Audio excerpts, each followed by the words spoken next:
may asa ako. Ano bro?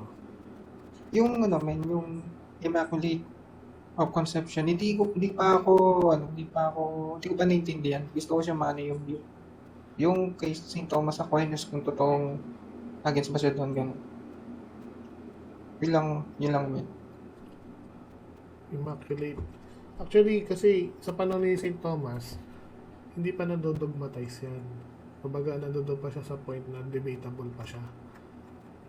Yun. Pero, for example, marami tayong mga church fathers na na bigyan kita ng isang example. May mga church fathers na hindi tumatanggap ng Book of Revelations. Tapos, hindi nangangahulugan na yung Book of Revelation hindi totoo. Kasi later on, during the 3rd century, inilagay siya sa Biblia. Kasama siya ng Bible natin. Diba? Pero may mga church fathers na hindi gumagamit niyan. Diba? So, even si Aquinas, kung hindi man niya ginagamit o yung Immaculate Conception at oppose siya dyan, doesn't mean na hindi siya totoo. Kasi under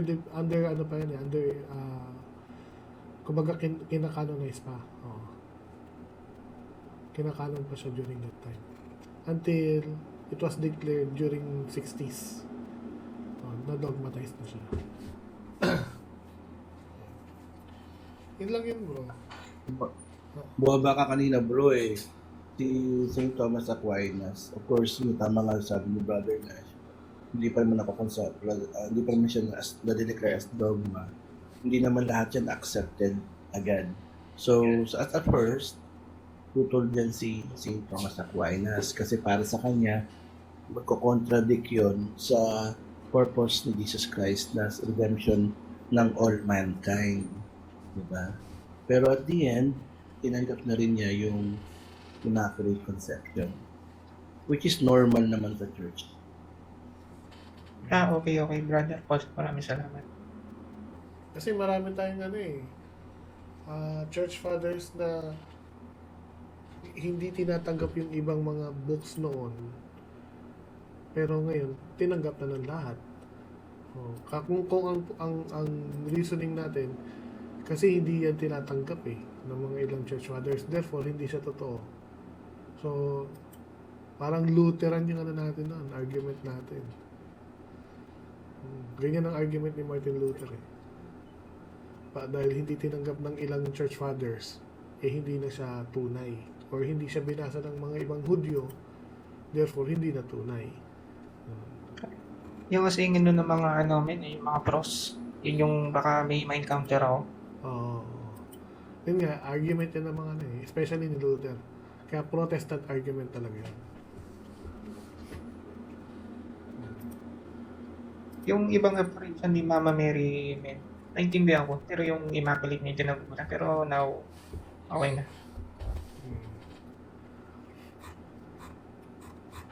Basta lagi yung huwag kami dudwell sa kung ano yung kaisipan ng mga church fathers. So, lahat naman yan against tauna.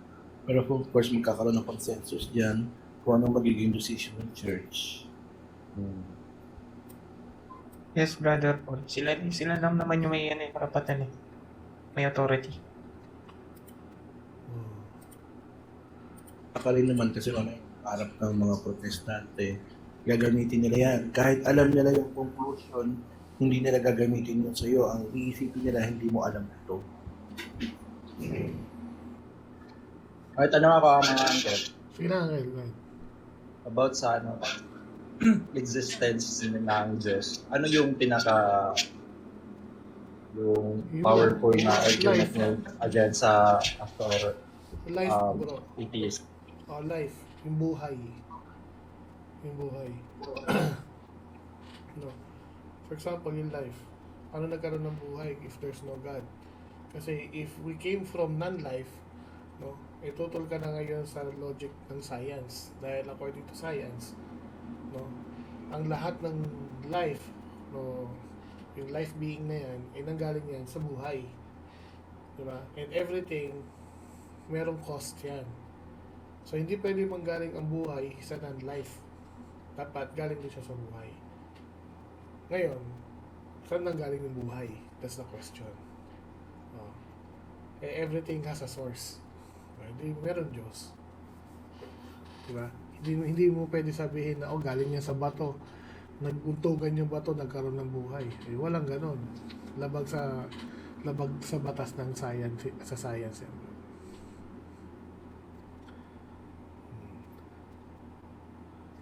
How about yung Big Bang, Uncle? Ito yung Big Bang, it is still a theory. Kasi pwede mo namang kunan siya ng knowledge, no? Sa Big Bang. Pero still, theory pa rin yan. Wala naman kasi witness yung yung beginning natin. Wala naka-witness na account ng Genesis. Wala naka-witness paano na-create ang mundo.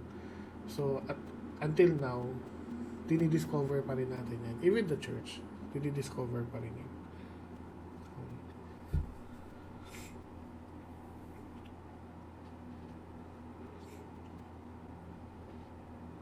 Ayun yun. Even ang account ng Genesis, wala naka-witness yan. Diba?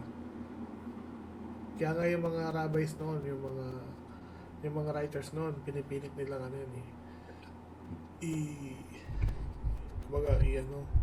bigyan ng sagot yung Genesis or yung creation.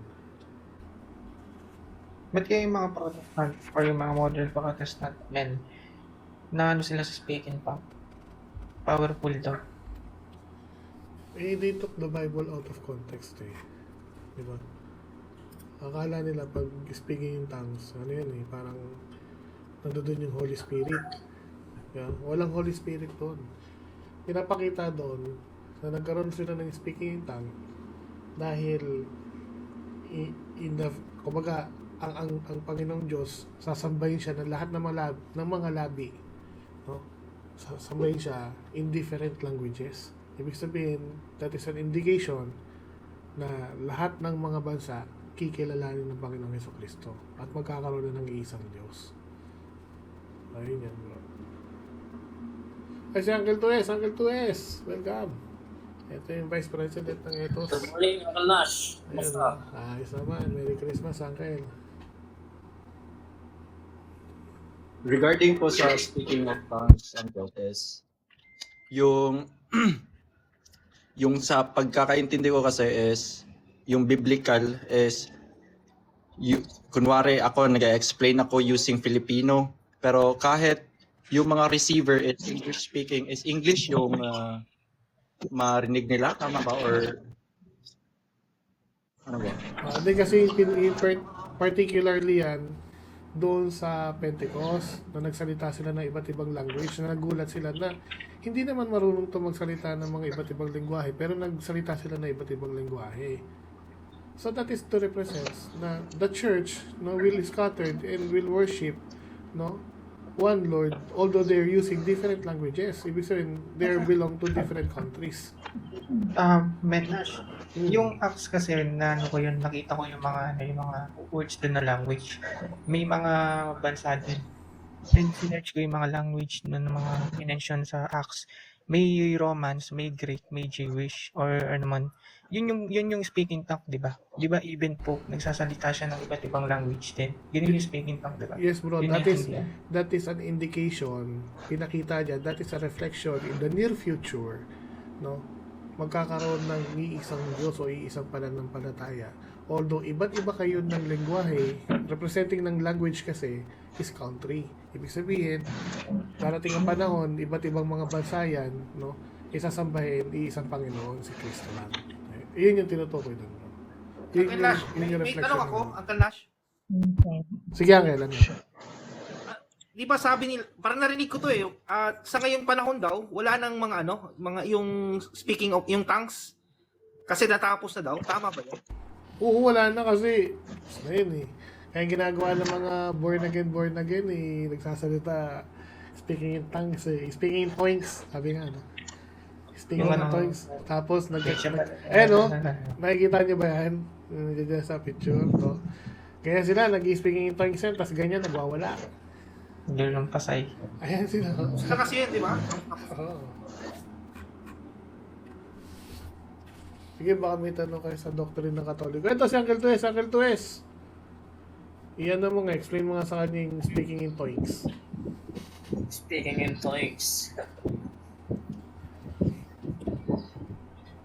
Yan yung ipinagbawal ni Kristo sa 6:9 ng Mateo na huwag kang magdarasal ng walang kabuluhang ulit-ulit. Sa 6:9, 6:7. Kasi yung ginagawa ng mga born again, hindi naman speak of tongues. Kasi gagaya na sinabi kanina, may nagsasalita ng Griego, nagsasalita ng ibang lingwahe. Roman Ibig yan. sabihin, oo, naiintindihan. Naiintindihan ng mga nakakarinig yung lingwahe na sinasalita nila. Pero ang tanong, yung mga pastor ba, kapag nag-i-speak of tongues na sinasabi nila, naiintindihan ba? Hindi. Hebrews words. Sa makatuwid, speak of tongues nga, hindi speak of tongues. Ibig sabihin niyang public. Sakop yan sa pinagbawal ni Kristo na huwag kayong manalangin ng walang kabuluhang paulit-ulit. Hindi totoo yun. Kasi yung Holy Spirit daw, kasi tinitignan nila kasi yung sa Pentecost di ba? Yung may bumaba yung Holy Spirit, nagsalita sila in different languages, di ba? Yun yung tinitignan nila So, hindi nila nakikita yung reflection doon. Hindi ko mo nagsasalita ng iba't ibang lingwahe. Sabi doon, iba't ibang lingwahe. Hindi sinabing magbibitok ka. Ano yan? Iba kasi yung baby talk Yung ginagawa ng mga protestant, nagbe-baby talk sila Di ba? Ako, men, naranasan ko na yan, nag-screen talk na rin ako. Dati akong ex-pro. Ngayon, nung study with Catholics na, and dogma and naintindihan ko na kung ano Holy Spirit.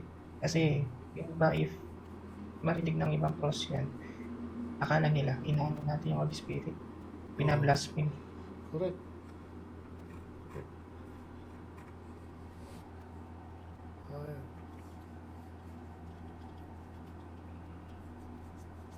Kaya tama sinabi ni Uncle 2S na yan yung pinagbabawal, isa sa pinagbabawal ng Panginoon na panalangin na paulit-ulit na walang kabuluhan.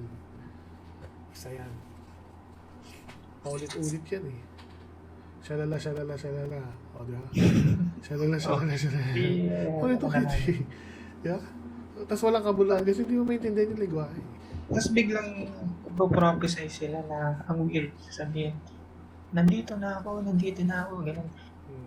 Malapit na ako, gumaganon sila. Siyempre yung iba, ay, nandyan yung Holy Spirit sa kanya yung mga ignorance. Tapos may palaway effect pa yun, no? Oo. Yung rosary dito, apat May umiiyak. hindi sinabi dyan na patungkol dyan sa words na naintindihan mo. Ang sabi doon, huwag kayo mananalangin ng paulit-ulit. Dahil yung tinutukoy doon, yung speaking in tongues. Diba? Yun Pero yung rosary, meditation yan. Diba? Hindi yan panalangin lang, kundi it is a meditation. Diba? Tama ba ako na si Christ nag-repetition ng prayer bago siya sa Gethsemane? Oo, kaya nga sila may tinatawag silang Mishnah. So sa mga Hudyo, may tinatawag silang Mishnah. That is part of their meditation. Ang ibig sabihin ng Mishnah sa Hudyo, repetitive or ulit-ulitin. Syempre, itong kagaya nila Apatot, wala naman yan alam sa tradisyon ng mga Hudyo. Di ba? Ang ginawa nila, nagbasa ng Biblia, ginamit in a Filipino way.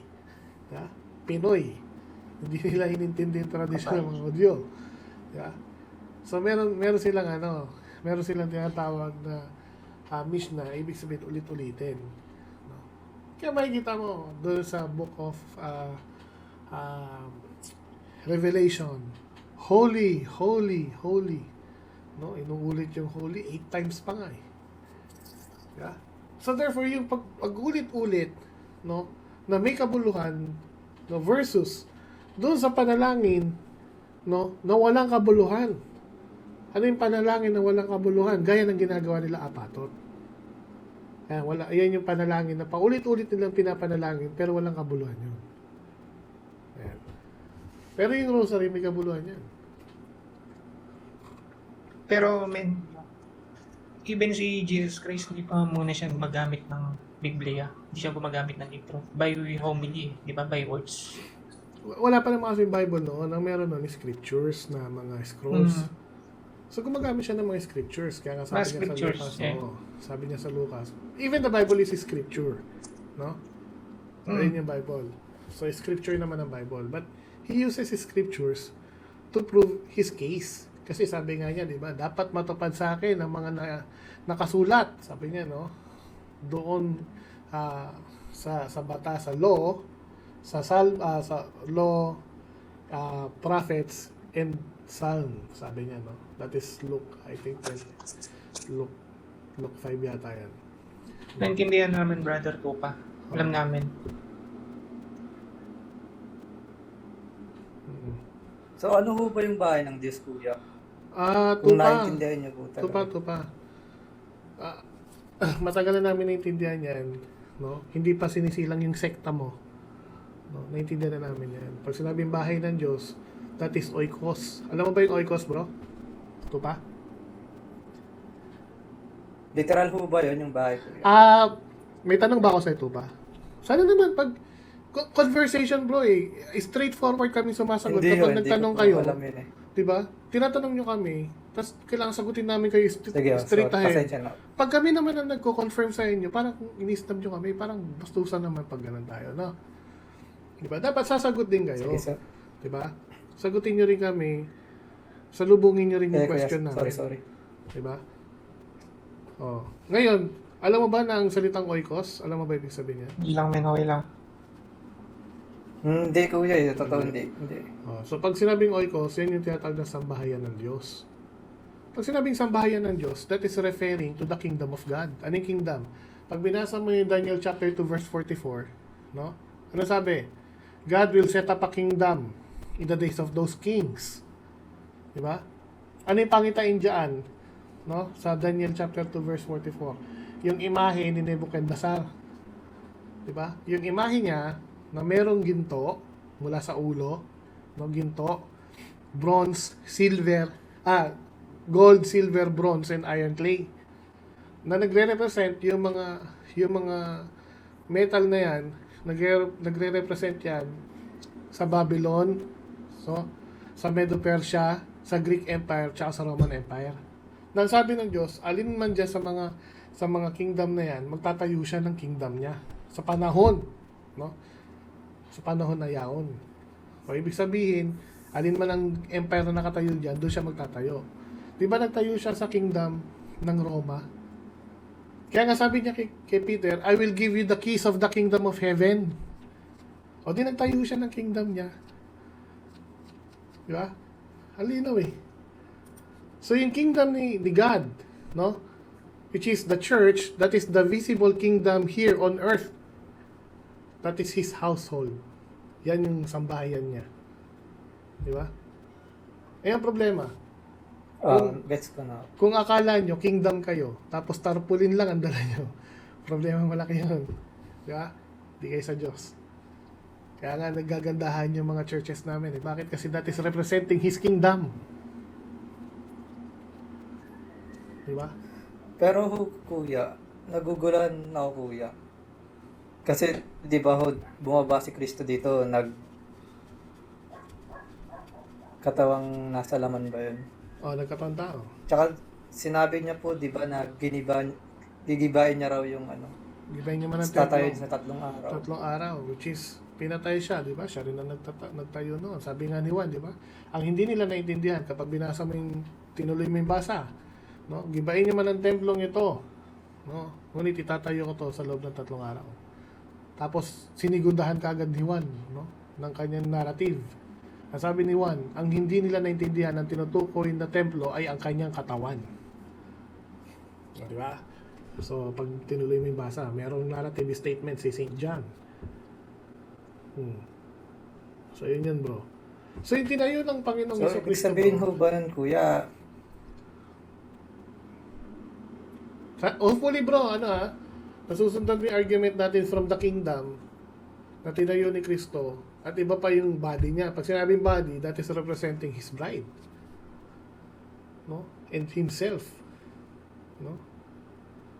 Sana naintindihan yan, bro.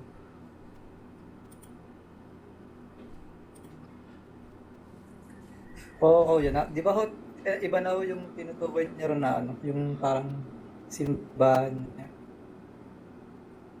Hindi na po literal na simbahan na po yung tinutukoy dun, no? Saan? Yung sinabi ho ni Kristong gigibahin niya, tapos tatayo niya na 3 araw. Actually, may dalawang meaning yan, bro. No? Una, yung sinabi niya, gibayin niyo man ang templong ito, dahil alam niya na sa panahon na yon, yung zealot, no, yung zealot ay nagsisimula ng umaklas. No, meron ng sa panahon ni Kristo, meron ng kaguluhan na nangyayari sa panahon ni Kristo. Pero hindi pa ganoon kainit. At meron prophecy rin siya at the same time dahil alam ni Kristo na titibagin yung templo. Kaya nga 70 AD, tinibag yung templo na yan, ginibayan. Yeah? Ginibayan templo na yan. Oh. So yun siya. Tapos, nung 70 AD, nung So, ibig sabihin ho ba nung kuya, pag mananalangin kuya, didiretso pa po sa simbahan? Oo, kasi bro, ang worship kasi bro is true offering. O, babasahin natin ha. O, ito. This is coming from the Zondervan Bible Backgrounds Commentary. O, babasa tayo bro, hindi ito sa akin ha. Babasa tayo. So, according to Zondervan Bible Backgrounds Commentary, ano daw yung worship? No? Yung worship nila, basa tayo. Ito. Sabihin nyo kasi binabola ko kayo guys ha. Tayo dito nag-aaral. Hindi tayo nagbabolaan dito. Meron tayong mga proof and evidences. Hindi tayo, kagaya ni Soriano, basa-basa, una-unawa, pala-palagay. Ayan. Basa tayo. Kailangan kulit-kulit yung yung page. Ayan. So basa. Sabi dito, worship. No? According to, this is non-Catholic ha, hindi to Katoliko ha, nagsulat nito ha. Para baka sabihin nyo kasi, bias yan. Kasi gawa niyang Katoliko, hindi to Katoliko. No? Protestant to. So sabi dito, no? The worship is through breaking of the bread. No? Saan ba ginagawa yan? No? Sa church. No? Which is, yun yung bahay ng Diyos. Which is the temple of God. No? Expression refers both to sharing ordinary meals together. That is worship. So, saan siyang ginagawa? Sa church. Di ba? Ano ang equivalent ng worship? O ano ang equivalent ng breaking of the bread? Ang equivalent ng breaking of the bread, no? Yan ay yung tinatawag na Passover. No? Yung sa Passover, ang ginagawa niyan, yung dugo, ibinuhos sa habla, no? Tapos, yung karne, no? Karne ng tupa, kailangan mong kainin. No? Kailangan niyang kainin. Dahil pag hindi niyo kinain yan, mamamatay kayo. At ang panganay na anak mo, mamamatay. Kahit ilagay mo yung dugo doon sa habla ng pintuan mo at hindi mo kinain yung karne, no? Mamamatay pa rin yung anak mong panganay. So, yun yung ibig sabihin nun, bro, no? Ibinuhos ni Kristo ang kanyang dugo, no? At kailangan mo siyang kainin para mabuhay ka. So, yan ay ginagawa noong unang panahon sa Old Testament doon sa templo. No? Wala silang pinagaganapan yan, templo lang. 'Di ba? At ngayon sa New Testament, kaya nga New Testament, hindi yan galing kay Soriano, yung salitang New Testament. No? Ayan ay nagmula sa Katoliko. So ginawa ng simbahan, bro, New Testament, yan ay ginaganap sa bahay ng Diyos, which is the church, bro. Yun, bro.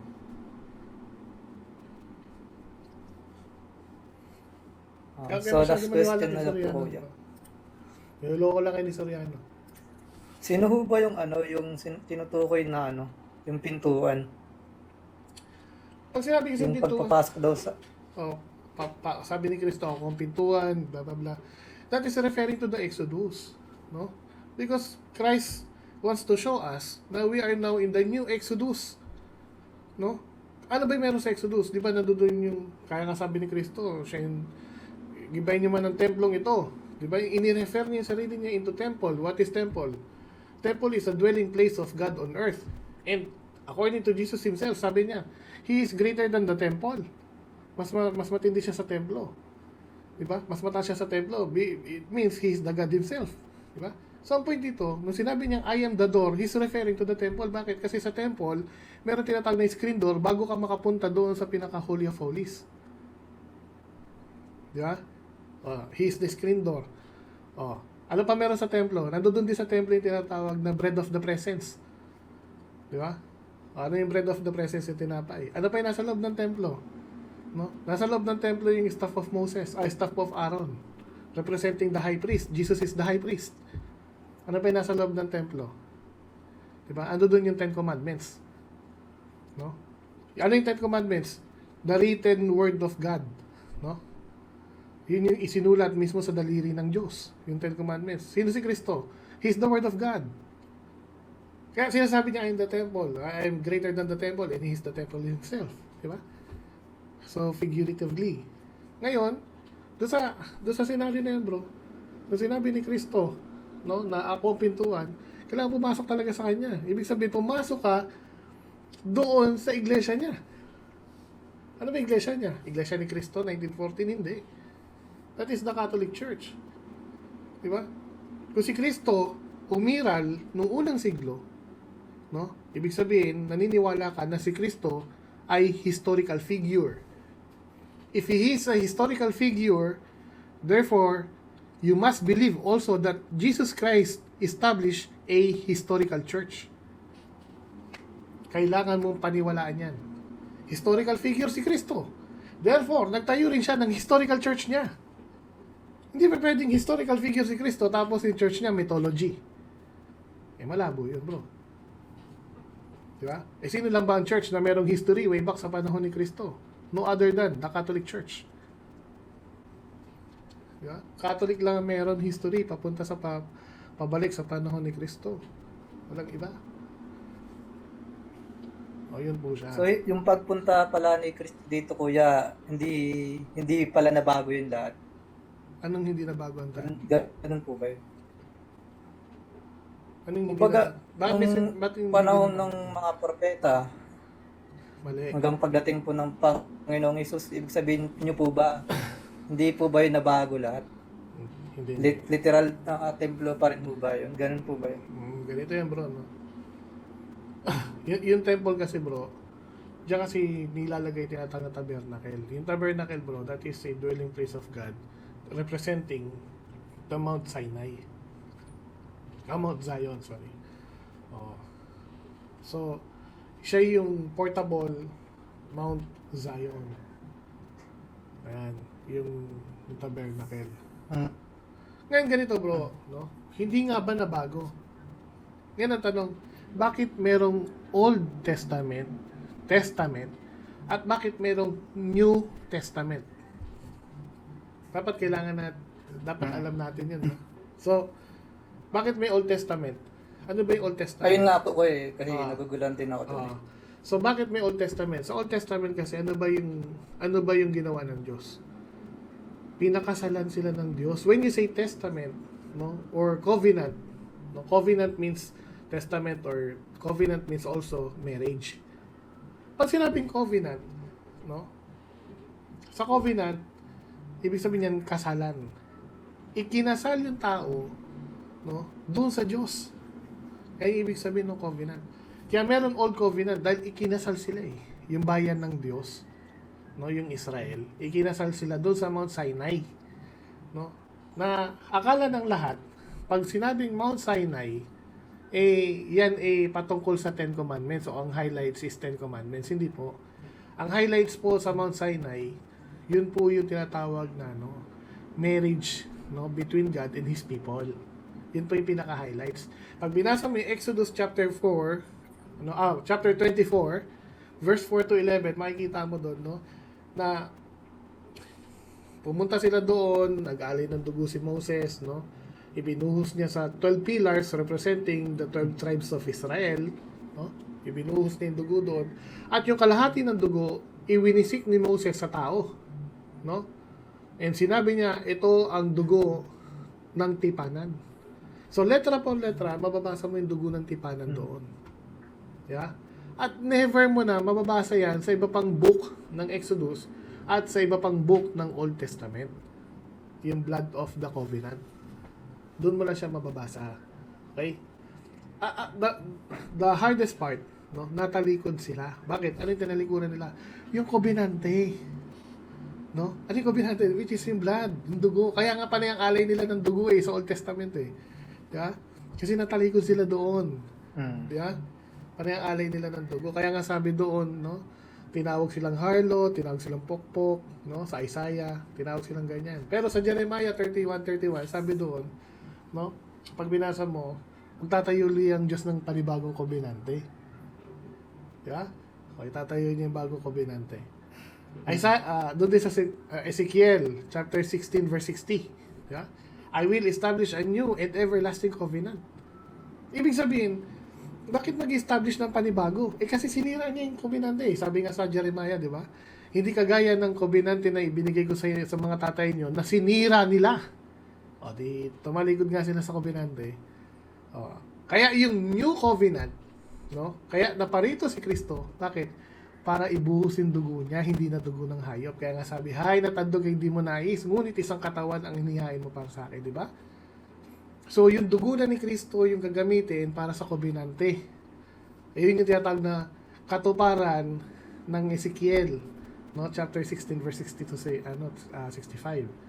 Na makikita mo doon na sinabi doon na mag-establish siya ng panibagong kobenante, the new and everlasting covenant. So, ibig sabihin si Kristo, siya yung magpapakasal sa atin, hindi lang sa Hudyo, kundi sa buong mundo. Pakakasalan niya.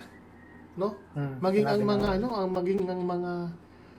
mga pala nito hintil. 'Di ba? Bigyan kita ng isang sample, no? Si Kristo na nandoon siya sa well, no? Yung well ni Jacob's well.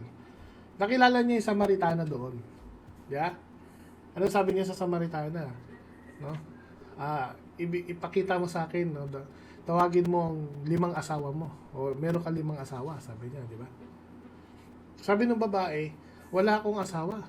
So, kung titignan mo na yung 5 asawa, nakita ba ni Kristo na meron siyang 5 asawa? Hindi. Kasi that is representing the 5 male gods of Samaritan.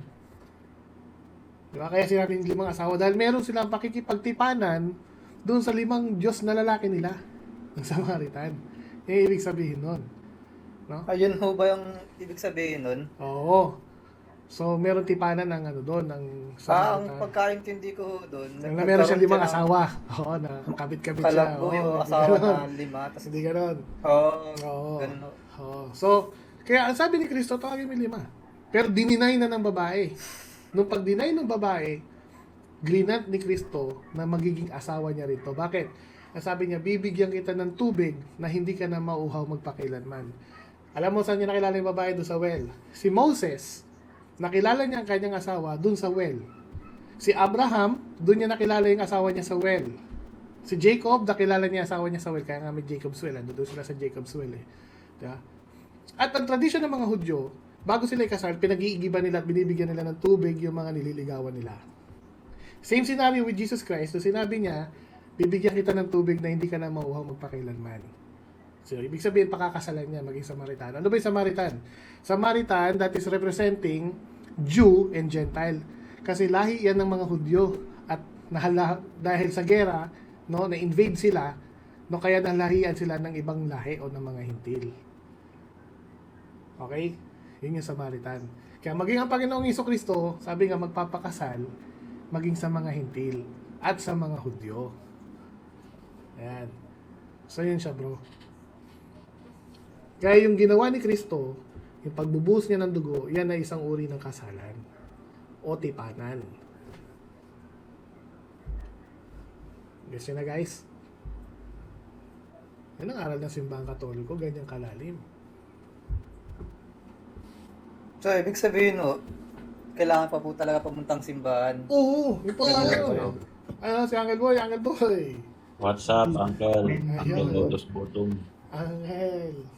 Welcome. Makigising mo lang ha. Oo, Uncle. Puyat tayo. Sabi niya ulo ko. Ayun. Ano balita?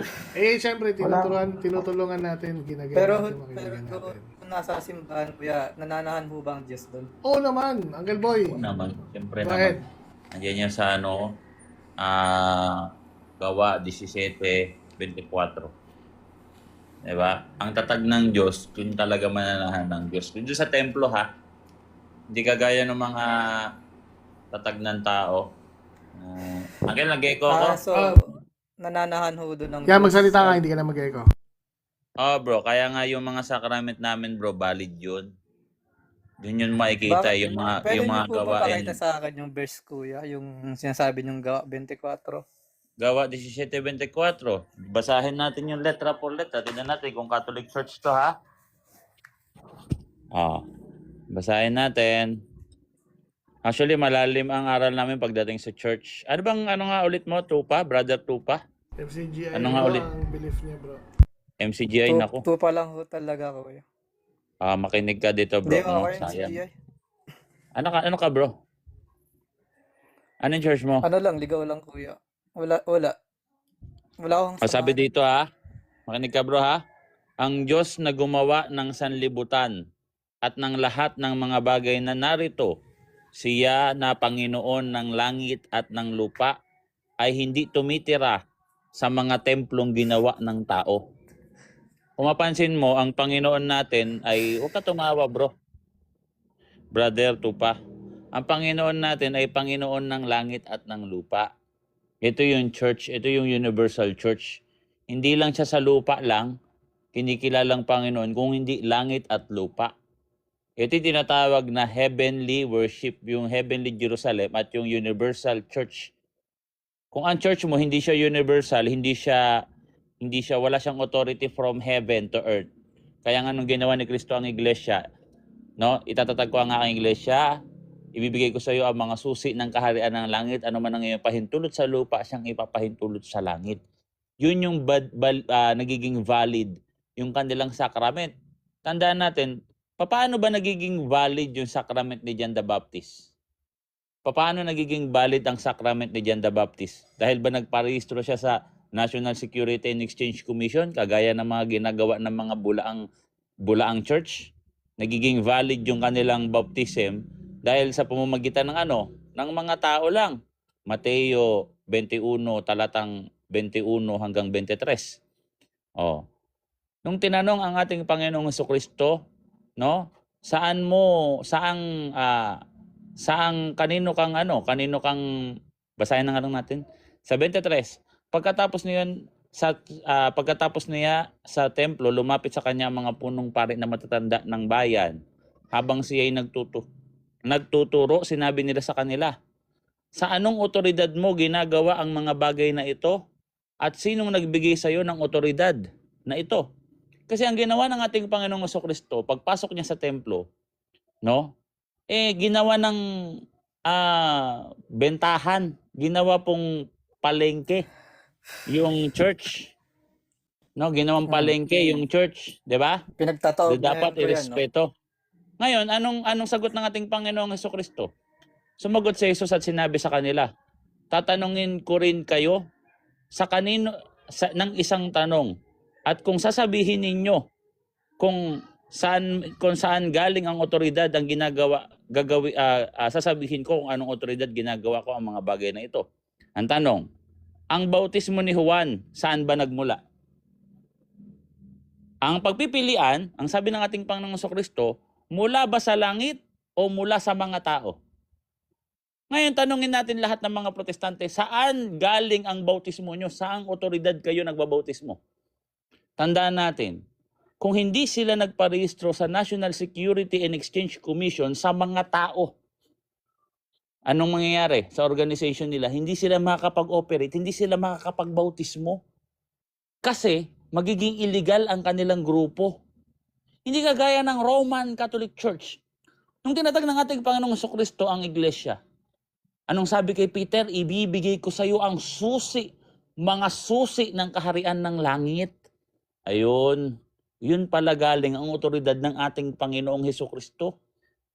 At doon magiging mananahan ang Diyos sa ating mga sakramento, sa bautismo, sa kumpisal. Yun yung tinatawag na ex operatus. No? Na yung ating pagpabautismo ayon sa kabanalan ni Kristo, ayon sa otoridad ng pagkapari ng ating Panginoong Kristo na tagalangit.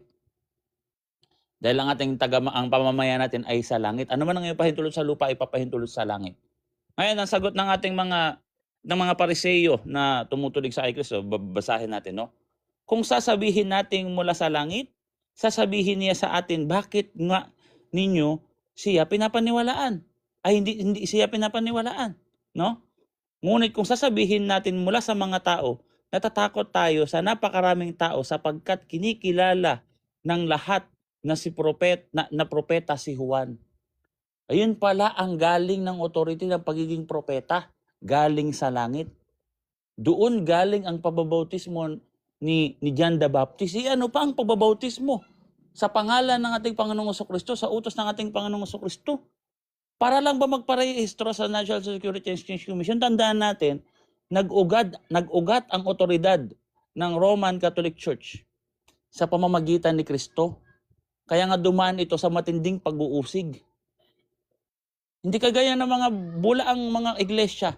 Kamakailan na lang yan sila sumulpot. Legal na ang Christianity. Diba? Kakapit na lang sila sa pangalang Christianity.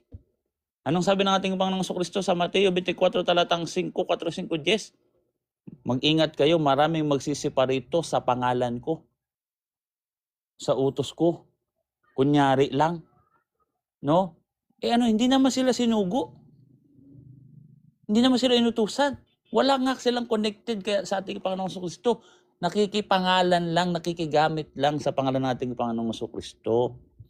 So yun yung tinatawag na Catholic Church. Kung mapansin nyo, ang Catholic Church lang ang connected sa Kingdom of Heaven na literal na nakikipag-connecta.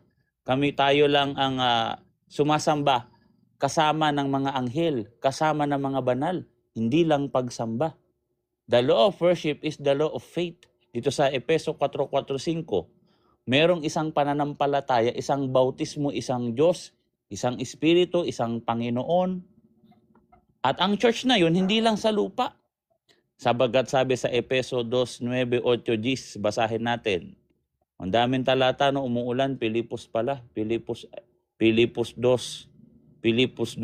Kaya nga ang autoridad ng Roman Catholic Church galing yan sa langit. Yung mga baptism ng lahat ng mga protestante, hindi iyan balido. Buti nga yung mga Trinitarian belief, kinilala pa yung baptism nila. Bukod doon, wala na. Kasi magiging valid lang naman yung baptism ng Protestant Church pag aanib na sa Catholic Church, hindi na babautismuhan ulit. Kasi nga, Efeso 4:4-5, meron lang isang baptism kasi kasalan yan. Hindi pwedeng ulit-ulitin ang kasal. Lalabas yan, no? Parang laro-laro na lang ang baptism. Kaya nga mali pa rin yung sa mga protestante kasi meron silang rebaptizing. Basahin natin sa Pilipos 2:10-11.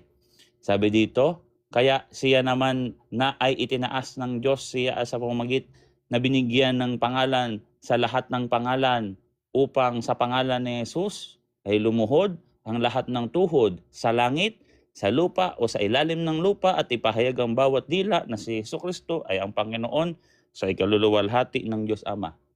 Bakit? Pag sinamba mo si Kristo, makakasamba ka na rin sa Ama. John 14:7, 8-9-10.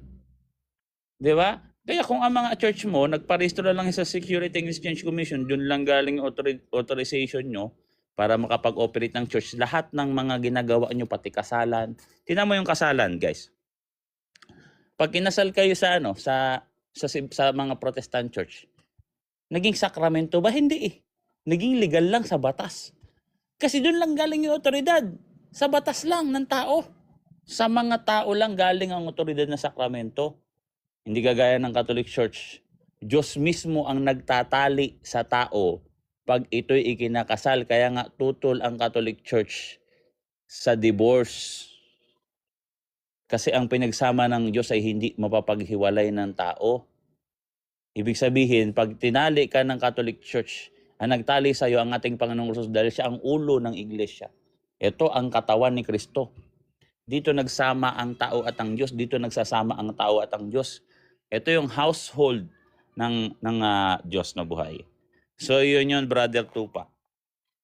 Sana naintindihan mo, bro, ha? Brother Tupa, Naintindihan sana niya. naintindihan mo. Naintindihan niya. Balita ang Sabi May ngayon. pa- mo kasi ano, di ba? Yung Maganda i-assess natin si Boy Tupa. Si Boy Tupa. Si Uncle Tupa. Kung may naintindihan siya. May naintindihan ka ba, Tupa, patungkol sa sakramento ng gawain ng iglesia? Kasi parang anong nangyari sa'yo, bro, ngumingisi-ngisi ka. hindi po, humihinga lang ako. Ano ba nangyari sa'yo, bro? Nagtatatakbo ka ba? Hindi naman. Akala ko tumatawa ka. Humihinga kasi ako, kuya, kaya ganun. Ay, pasensya na. Kasi akala ko, malapit yata sa ilong yung mic mo, bro. By the way, bro, may ihika ka? Ano yan, bro? Mag-iwas ka sa kuya, matatamis, ha?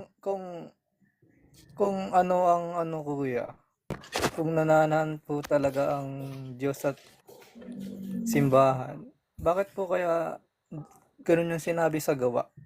Ano yung sinabi sa gawa? Kaya nga, Yung binigay ko nga Sunday. sa'yo. Iyon yung sinabi ko sa gawa. Pansinin mo yung sa gawa, ha? Gawa 17:24. Kung mapansin mo, saan ba ito kinukot, bro? Quote kasi ng quote, ito sila Soriano dito. Hindi naman nila alam kung saan sige ito po. kinukot sa Old Sige po. Testament. Sige. Babasahin natin, bro, ha? So dyan po Tingnan mo. ng Espiritu Santo rin po ba, kuya? Tingnan mo. Pakinggan mo munang mabuti.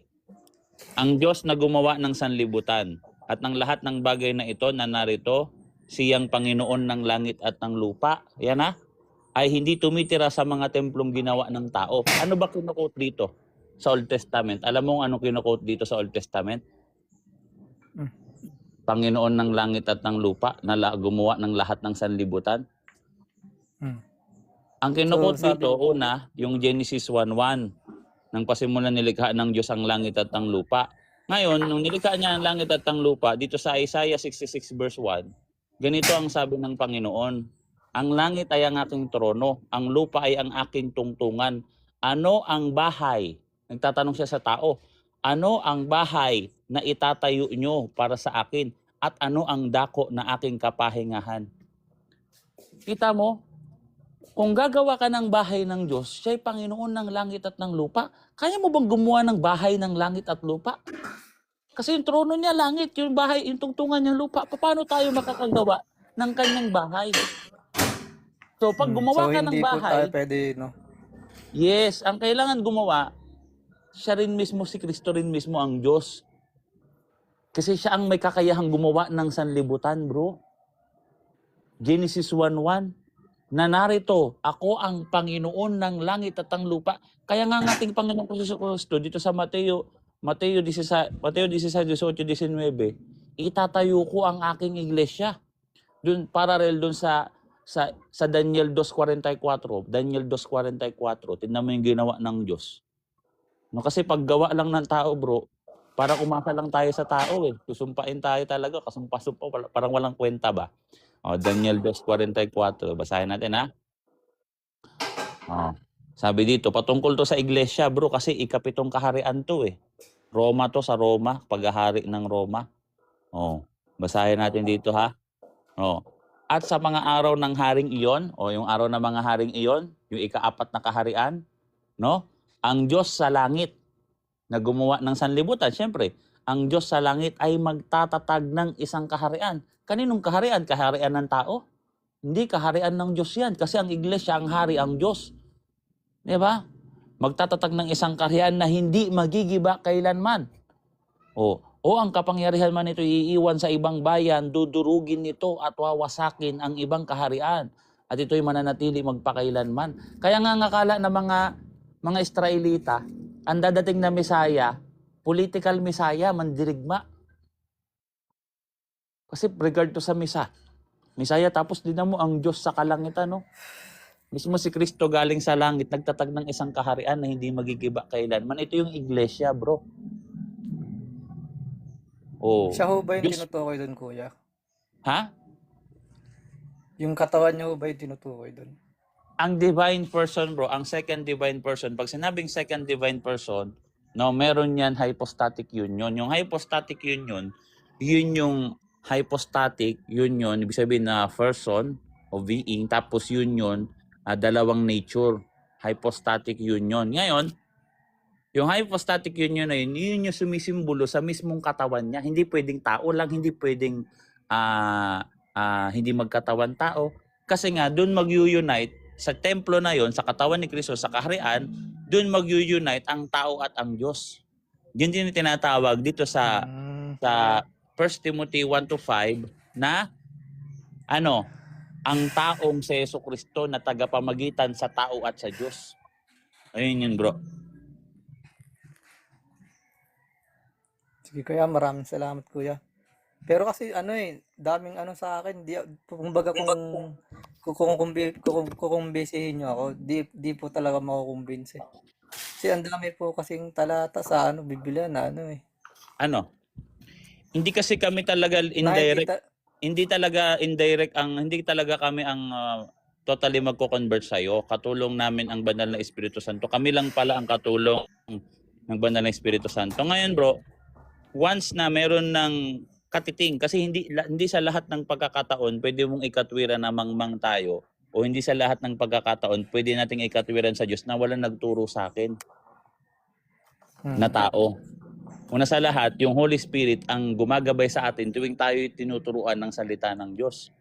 Ultimo nga sa pagdadasal, katuwang natin ang banal na Espiritu Santo. Pero kung inire-resist natin yon, ayaw natin tanggapin yung mga bagay na yon, magkakaproblema ka. Iyon lang yung advice ko sa'yo. So, eto, malalim sa bagay, malalim naman kasi talaga yung approach ko na hindi ko na rin talaga kaya mag-approach na medyo mababaw. Halimbawa nito kuya. Ano Wait yun? lang, kuya. May bibigay lang akong talata. Sige, magbigay ka ng talata. Yun ang problema. Kaya minsan hindi mo ma-digest yung mga verse na binibigay ko, hindi mo ma-absorb ng katawan ng kaluluwa mo.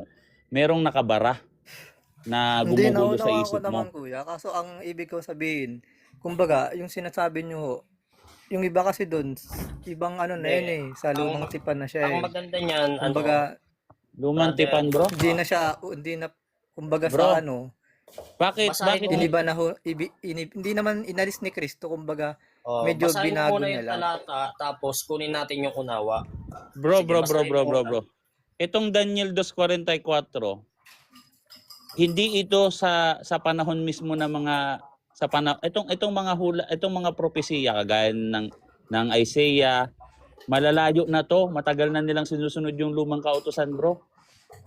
Natatalikod na nga sila eh. Ang mahirap kasi dito, guys, hindi nyo inintindi ang Old Testament. Hindi porket Old Testament, puro batas na lang ng Old Testament yan. May mga propesiya yan papunta sa New Testament. At actually, dito sa Daniel, Nakita ko rin yun. Daniel, Ezekiel, Sa Daniel. Isaiah, nasa estado na ng pagtalikod yung iglesia. Ibig sabihin, matagal nang ibinigay yung kautusan. Ang kautusan, Torah ba yun? Torah? Tama ba? Torah? Ang kautusan, bro, Torah. Kompleto na lahat ng kautusan doon. Pagkatapos ng kautusan, history na. Patungkol na sa pagyabong ng iglesia at pagtalikod nila. Pagkatapos, wisdom books, ibig sabihin patungkol sa mga kaalaman na mapapakinabangan din ng mga Kristiyano. Pagkatapos, yung mga propeta naman na pilit na kinakalaban ng Israel. Ang hirap kasi dito, hindi nyo kasi naintindihan yung aklat ng Old Testament. Ang akala nyo sa Old Testament, puro kautusan lang sa Old Testament, hindi nyo na naintindihan na itong binabasa ko iba, patungkol lang sa pagtalikod to. Yung Psalms naman, patungkol to sa mga karunungan. Kagaya ng Ecclesiastes. Yung Ecclesiastes ba, puro babatas yan ng Old Testament? Marami dito nahaluan na ng mga Hellenistic Jew na nga to eh. May mga philosophy na ng mga na na-adapt nila sa mga ibang country, sa mga ibang bansa na napapakinabangan at nagiging kasangkapan sa paglaganap ng pagsamba kay Yahweh. Ito mahirap dito. Nauna kasi kumontra sa Catholic Church bago nag-aral. Akala nyo sa Old Testament, akala mo sa Old Testament, batas to ng Hudyo lang, bro. Etong Daniel 2:44, akala mo batas ng Hudyo to. Hindi to batas ng Hudyo, bro. Ang batas ng Hudyo, Torah. Andun na lahat, yung kompleto na lahat ng batas doon. Wala nang idadagdag doon, bro. Na batas, ito patungkol na to Sa ano? Sa pangako, sa bagong tipan. Kasi nasa kasalukuyan sila sa pagtalikod. Ayun talaga, hindi nyo talaga naintindihan, bro. Kaya ako binasa ko ng buo yung Bible. Pinag-aralan ko ng buo yung Bible. Yung katekism, pinag-aralan ko ng buo. Yung history, lahat. Yung history, si Nash, mas magaling sa akin, syempre. Ang hirap-hirap niyan, no? So, akala nyo pag Old Testament talaga. Actually, pati yung Torah, may prefigure yan ng Christianity. Meron yan prefigure ng Christianity. Kaya nga sa ikalawang Timoteo 3:15-16, lalabas kasi sinusuka na natin yung mga propeta kagaya ng mga sinaunang Israelita. Alam mo ba mga sila, Isaiah, Daniel, Zechariah, ano rin yan, galit din sa kanya yung mga itinatakwil to ng mga Israelita dati. Kasi ang pinapakinggan nila, mga bulaang propeta. Kasi masyadong negative ang kanilang propesiya sa pananaw nila sa Israel. Andyan yung wawasakin kayo, lulusubing kayo, hahambalusin kayo ng Babylonia. Ganyan yung mga propesiya dyan, bro. Itong Old Testament, bro, sinusuka na ba ito ng mga protestante? Basahin nga natin dito. Ikalawang Timoteo 3:15-16. At kung sa paanong mula sa pagkabata ay iyong nalalaman ang banal na kasulatan na makakapagturo sa iyo tungo sa kaligtasan sa pamamagitan ng pananampalataya kay Kristo. Si Kristo ang fullness ng revelation. Pag nakilala mo sa si Kristo, lahat ng kautusan sa Old Testament at New Testament, lubos mo yang maiintindihan. Sa talatang 16, ang lahat ng kasulatang kinasihan ng Diyos, lahat ay mapapakinabangan sa pagtuturo, sa pagsusuway, sa pagtutuwid, at pagsasanay ng katwiran. Kagaya ng wisdom books. Nung sinunod yung wisdom books, meron ng batas yung mga Hudyo. Galing kay Moises. Kumpleto na. Susundin na lang. Hindi nyo talaga naiintindihan, guys. Sorry. Na mahirapan kami magturo sa inyo kasi hindi... Biases na uncle eh. May biases na Oo. kasi uncle. Tapos, bias. Tapos, namamali kayo ng intindi. Ang hirap ng turuan.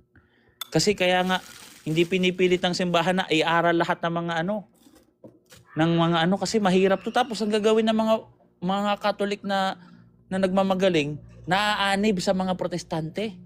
So, kaya na nila magmagaling. Pag andito na sa harapan natin, kung ano-anong pinagsasasabi, ang lalayo sa hulog talaga.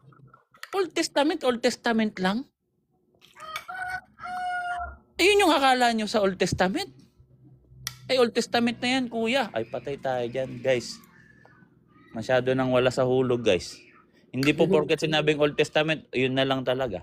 Decline niyo yung Old Testament, ha? Hindi kasi ibig kong sabihin doon, di ba? Prefigure yan. Bigyan kayo ng isang Kasi example, bro. giniba na ho ni Kristo Wait yun, lang, di bro. ba, yung simbahan. Wait lang, bro. Sinabi niya, itatayo niya sa Bigyan kita tatlong ng isang araw. senaryo, bro, ha?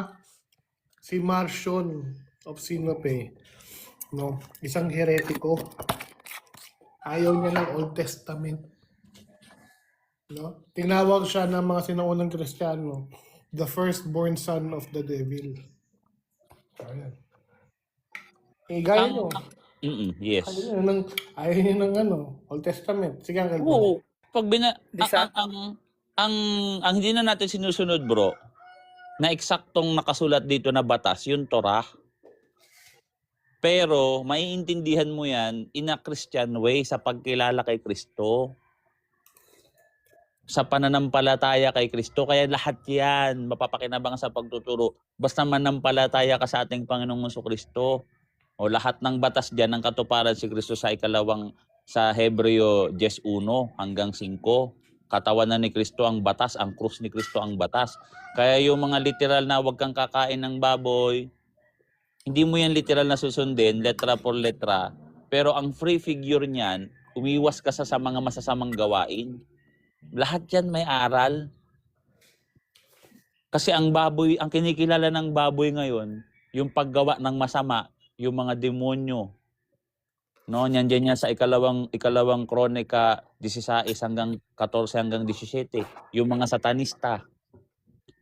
Hindi na yung kakain na bawal kumain ng baboy.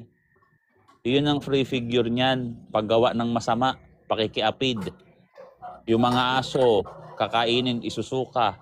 Patungkol na yun sa mga pagtalikod, sa mga pagtalikod, aso yun eh. Kasi kinain, sunuka, yung baboy, linisan mo baboy, babalik sa putik. Iyon na yung tamang pagsunod sa Levitico 17, Deuteronomy 14 na huwag kayong kakain. Ang pagsunod na doon, yung gawain mismo na sinisimbolo nung mga pagano dati, wag na nating tutularan, lumayo tayo sa kanila. Pero kakain na tayo ng baboy. Kasi hindi naman na natin inaalay yung tupa na literal, si Kristo na ang alay. So, lahat ng nandyan guys, nasusunod ng Catholic Church yan, ini-Christian way sa pananampalataya kay Kristo. Yung Torah, letra por letra, hindi mo talaga sundin yan letra por letra. Yung Torah. Di ba? Iyon yung bawal. Pero magbabasa ako sa Isaiah, magbabasa ako sa Wisdom Book, sa Psalms. Hindi yan batas ng mga Hudyo. Literal. Yung problema.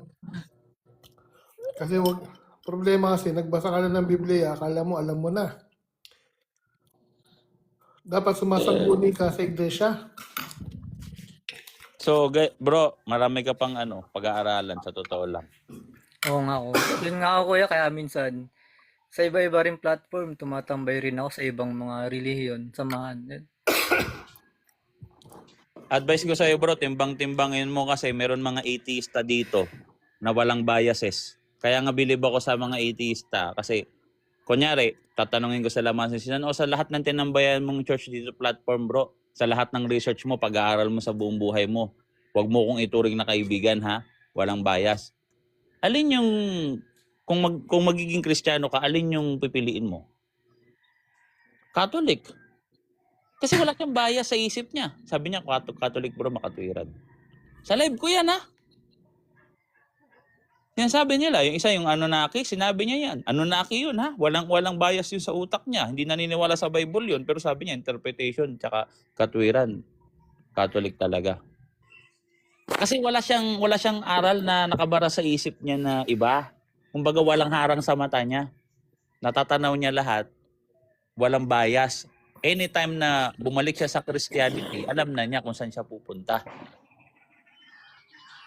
Maraming ganyan. Maraming mga atheist na ganyan. Anytime na magbalik loob sa Christianity yan, Catholic pupunta yan. Kung mga nag-iisip yan, nakabase. Kasi ang doktrina ng Catholic Church nakabase sa lohika rin. Lohika pa ng Diyos. Ayun ang malupit niyan. Kaisipan, katwiran ng Diyos na ibinibigay din sa tao. Oh. Kagaya ng mga wisdom books. Basa ka again. Katwiran ng Diyos. Roma 10:1-3. Roma 10:1 hanggang 3. Ito naman yung ayaw magpasakop sa katwiran ng Diyos. Babasahin natin. Kaya kami, umaasa kami. No? Sabi dito, mga kapatid, ang nais ng aking puso at ang dalangin ko sa Diyos alang-alang sa kanila ay ang sila ay maligtas. Sino to na pinapanalangin ni Paul at ng Catholic Church na kayo ay maligtas at doktrina namin to na umaasa kami na kayo ay maligtas sa papaanong paraan? At bakit may pag-asa pang maligtas? Meron pa kaming hope na maligtas kayo. Ako'y nagpapatotoo na sila'y may sagisag para sa Diyos. Iyon. Yung sagisag mo bro para sa Diyos, nandyan na eh. Andyan na siya. May sagisag ka para sa Diyos. Subalit, hindi ayon sa katuwiran. Hindi ayon sa kaalaman.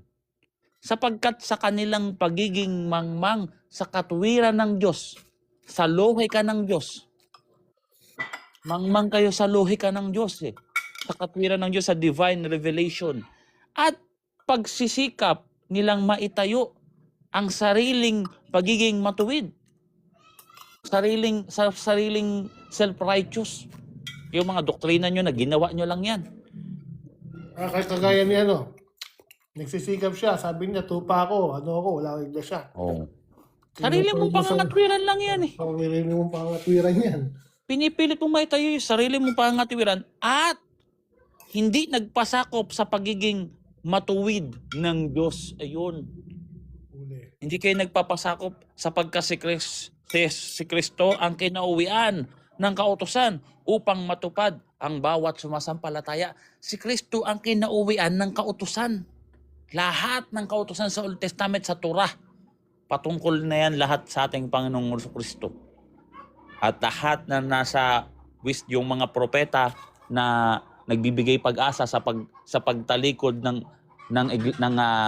unang covenant na nasa mga Israelita. Ang ating Panginoong Kristo ang pag-asa nila. Kasi kung mapansin mo, pag winawarningan nila yung mga Israelita sa ginagawa nilang kasalanan, no? Merong pag-asang umiilaw eh. Prefigure ng ating Panginoong Kristo. Isaiah 7:14. Basahin natin. Oh. Dapat mapag-aralan to. Actually, hindi na sa akin pwede ikakatwiran ng mga kadebate ko na Old Testament yan. Hindi talaga nag-aaral halata eh. Basahin nga natin tong Isaiah 7:14. Nagkakahalataan. Kaya't ang Panginoon mismo ang magbibigay sa inyo ng isang tanda. Narito, isang birhen ang maglilihi at manganganak ng isang lalaki. At ang kanyang tatawagin ang kanyang pangalang Emmanuel. Old Testament to. Lang. Birhen at Emmanuel. Ang pasimula ng panibagong creation, ang Christianity, ang tanda. Kita nyo guys, no? Ngayon, kung meron pa kayong hinanaing sa Catholic Church, meron kayo naiintindihan, pwede kayo magtanong sa amin ni Nash at sa mga iba pang mga Katoliko na nandito. 'Di ba? Pero ako na nagsasabi sa inyo guys, na mali na talaga yung mga protestante. Pag sa pangangatwiran lang, mali na. Hindi na naintindihan yung Bible eh. Old Testament, sinuka na. Totoo kasi marami ako naririnig na ganyan sa kadebate ko. Old Testament lang yan, Isaiah. Old Testament lang yan, Psalms. Old Testament. Ay, nako. Ang batas sa Old Testament, Torah, ang kinauwian pa rin si Kristo. Torah yun.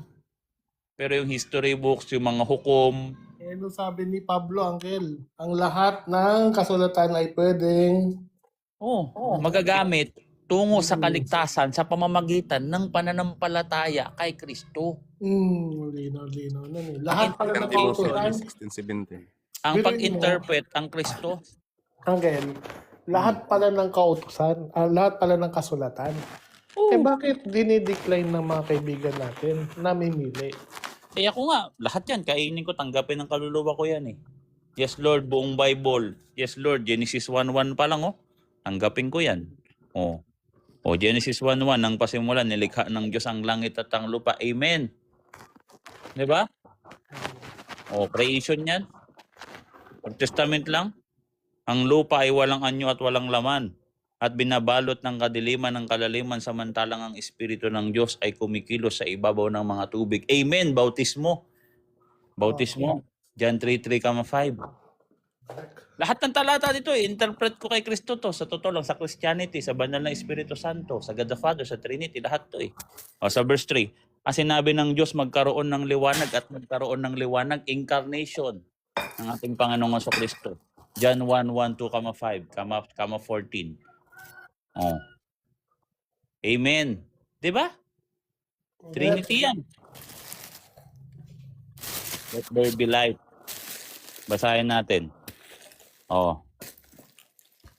Lahat ng mga bagay ay ginawa sa pamamagitan niya at kung wala siya ay hindi magagawa ang anumang bagay. Yung God said na nasa kanya ang buhay ng mga tao, buhay siya ang ilaw ng mga tao. Ang ilaw ay siyang lumiwanag sa kadiliman at ito'y hindi nagapi ng kadiliman. Hindi siya natalo, ibig sabihin may dala-dala ng victorious to. No? Sa ating Panginoong Kristo, victorious to. Hindi nyo to kayang talunin, kahit si Satanas. Walang makakatalo sa ating Panginoong Kristo. Tingnan nyo, ang Catholic Church, hindi nyo matalo-talo. Kasi kami yung katawan. Si Kristo yung aming ulo. Ang ulo ng Catholic Church ay si Kristo. Yang sabi, Uncle, yung kaaway, ilalagay ko sa iyong paanan. Basahin natin ang Roma. Tingnan niya din kung matalo ang Roma. Ang church in Rome. Ang iglesia sa Roma na inangkin ng mga ANC. Sa Roma 16:16. Basahin niya natin. Basahin natin sa talatang 19.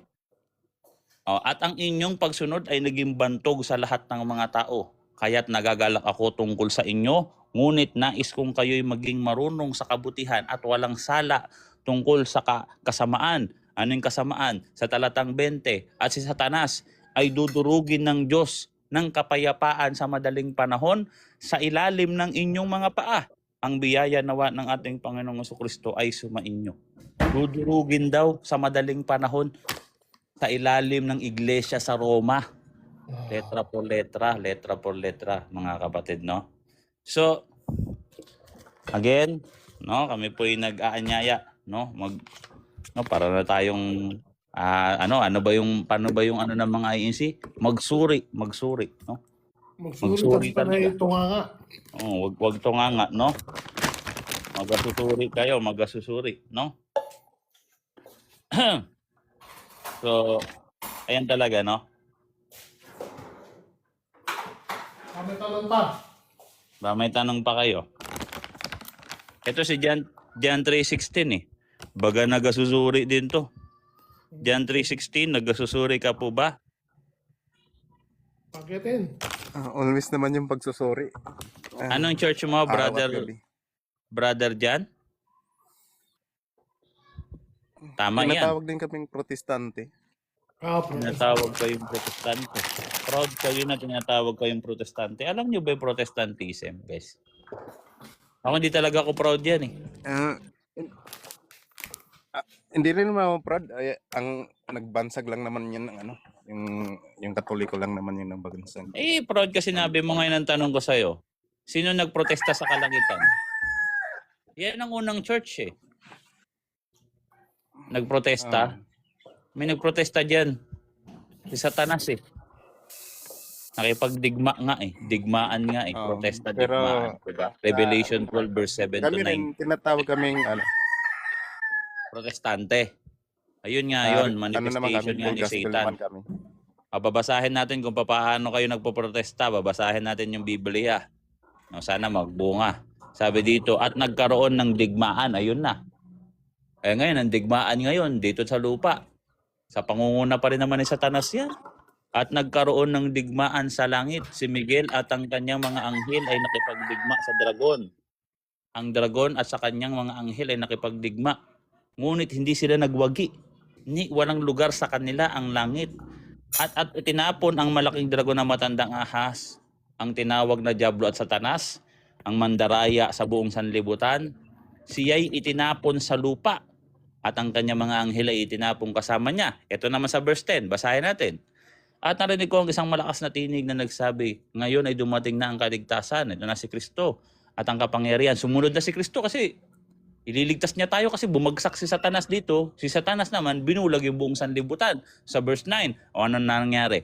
At narinig ko ang isang malakas na tinig sa langit na nagsabi, ngayon ay dumating na ang kaligtasan at kapangyarihan at kaharian ng ating Diyos. Sino yung kaharian ng Diyos? Si Kristo yun. Ang iglesia, katawan niya.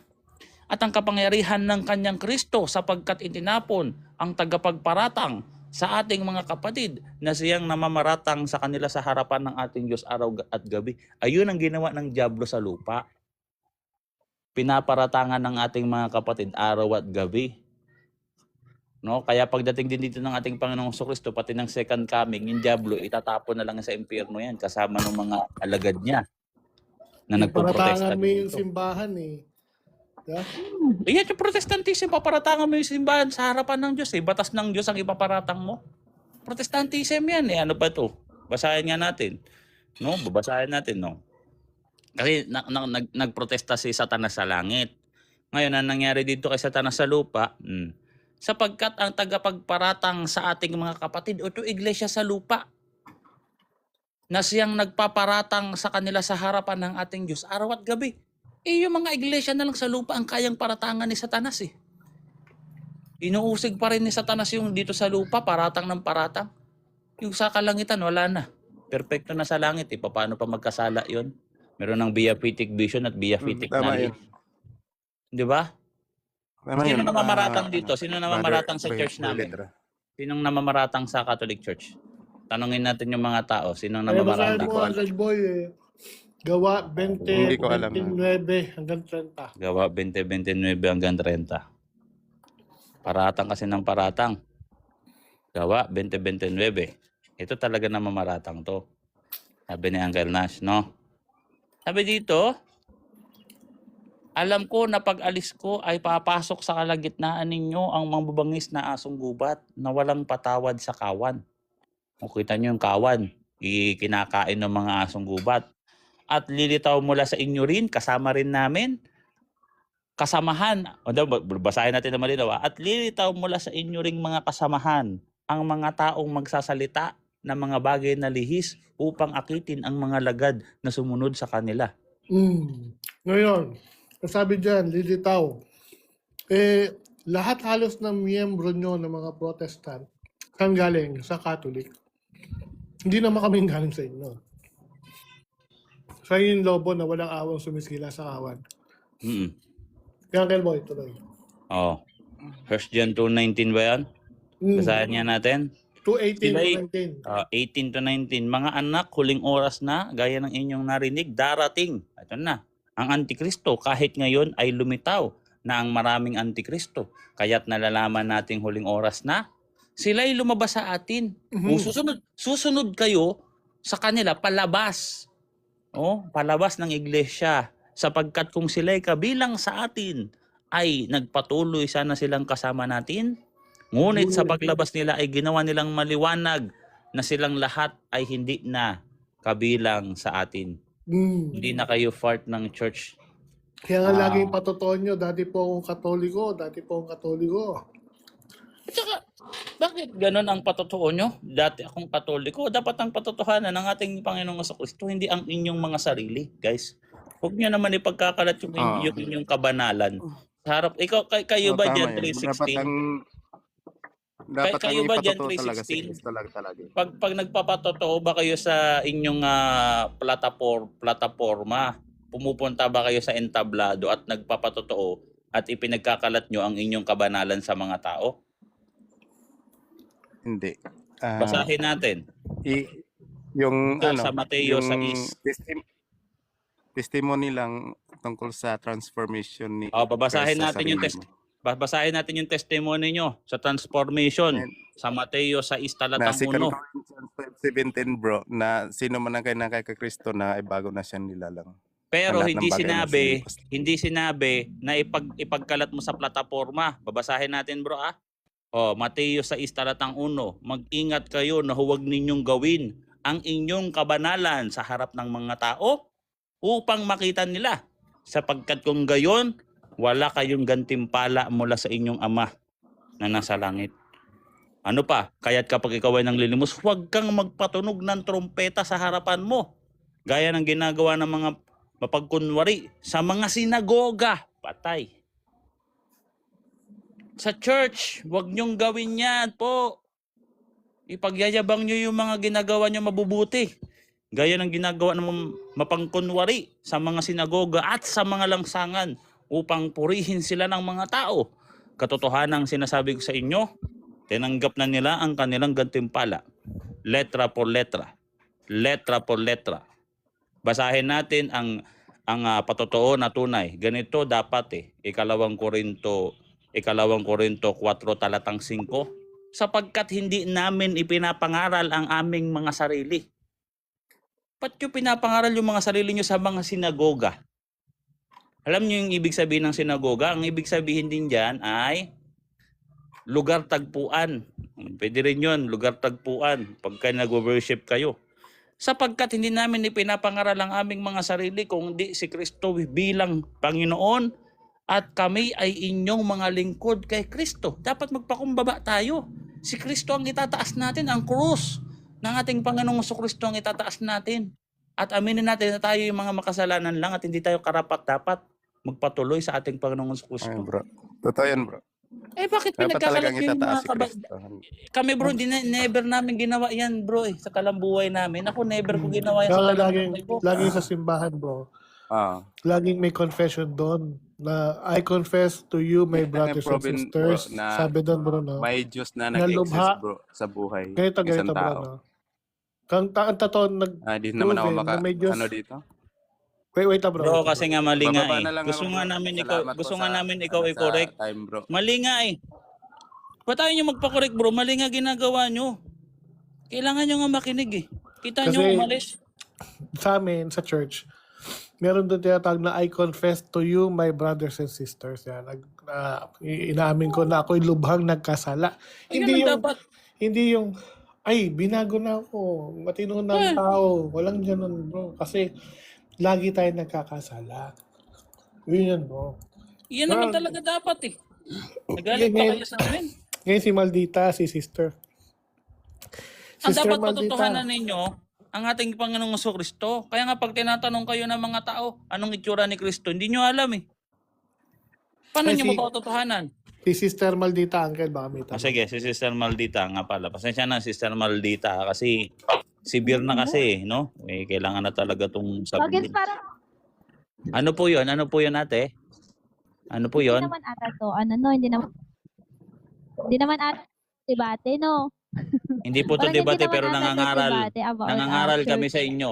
Nagbabasa kami ng talata dito. Ang ganito kasi mag-Bible study sa Catholic Church, Ate Maldita. Pag mag-Bible study dito tayo sa church, hindi po namin kayo bebebihin. Hindi po namin sasabihin sa inyo, ang bait nyo, ang bubuti nyo mga tao, umanib na kayo sa Catholic Church, Yes. mahal kayo ng Diyos. Hindi dapat ganyan eh.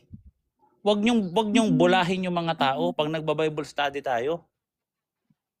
Kasi kami, hindi namin ipapakita na banal-banal kami, mabait Hindi kami. talaga yun pambabola. Kaya, Ate Maldita, sige, ano yung tanong mo? kasi Sige, magtanong ka po.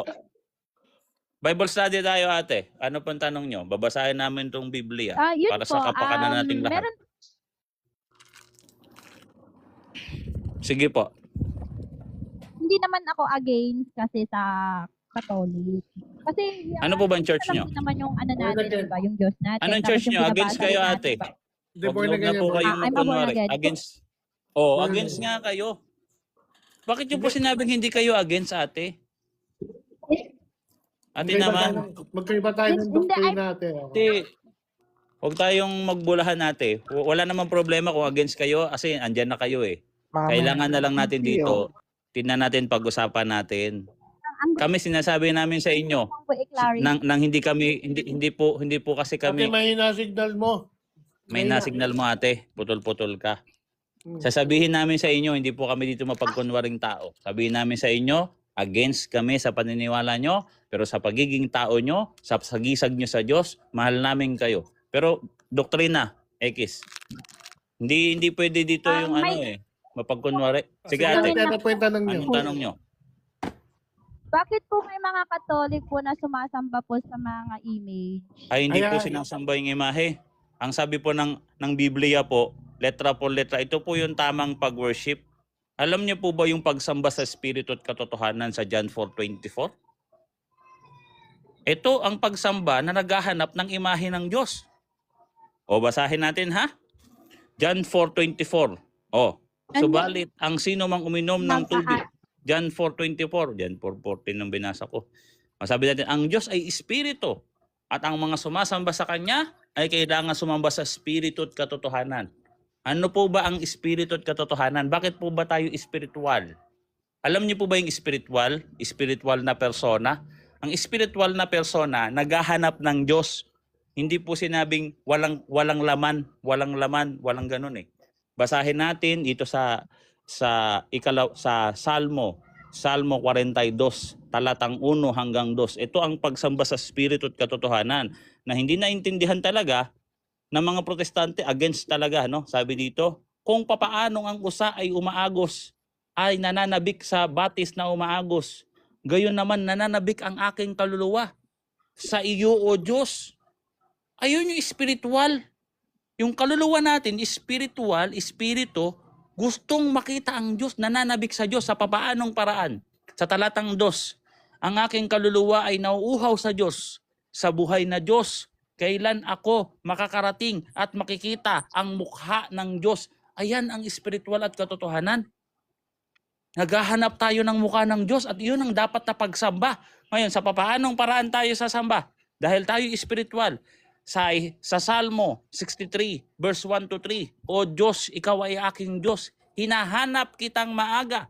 Nauuhaw ang aking kaluluwa sa iyo. At ang aking laman ay sa iyo nananabig. Pati yung laman din, Hindi pag sinabing espiritu, espiritu lang, buong tao. Umiibabaw ang ating spiritual desire sa buong laman natin para hindi tayo magkasala. At ano? Gaya ng isang tuyong lupa na uhaw sa walang tubig. Sa gayon, ako ay tumingin sa sanktuaryo. Yun ang tamang pagsamba.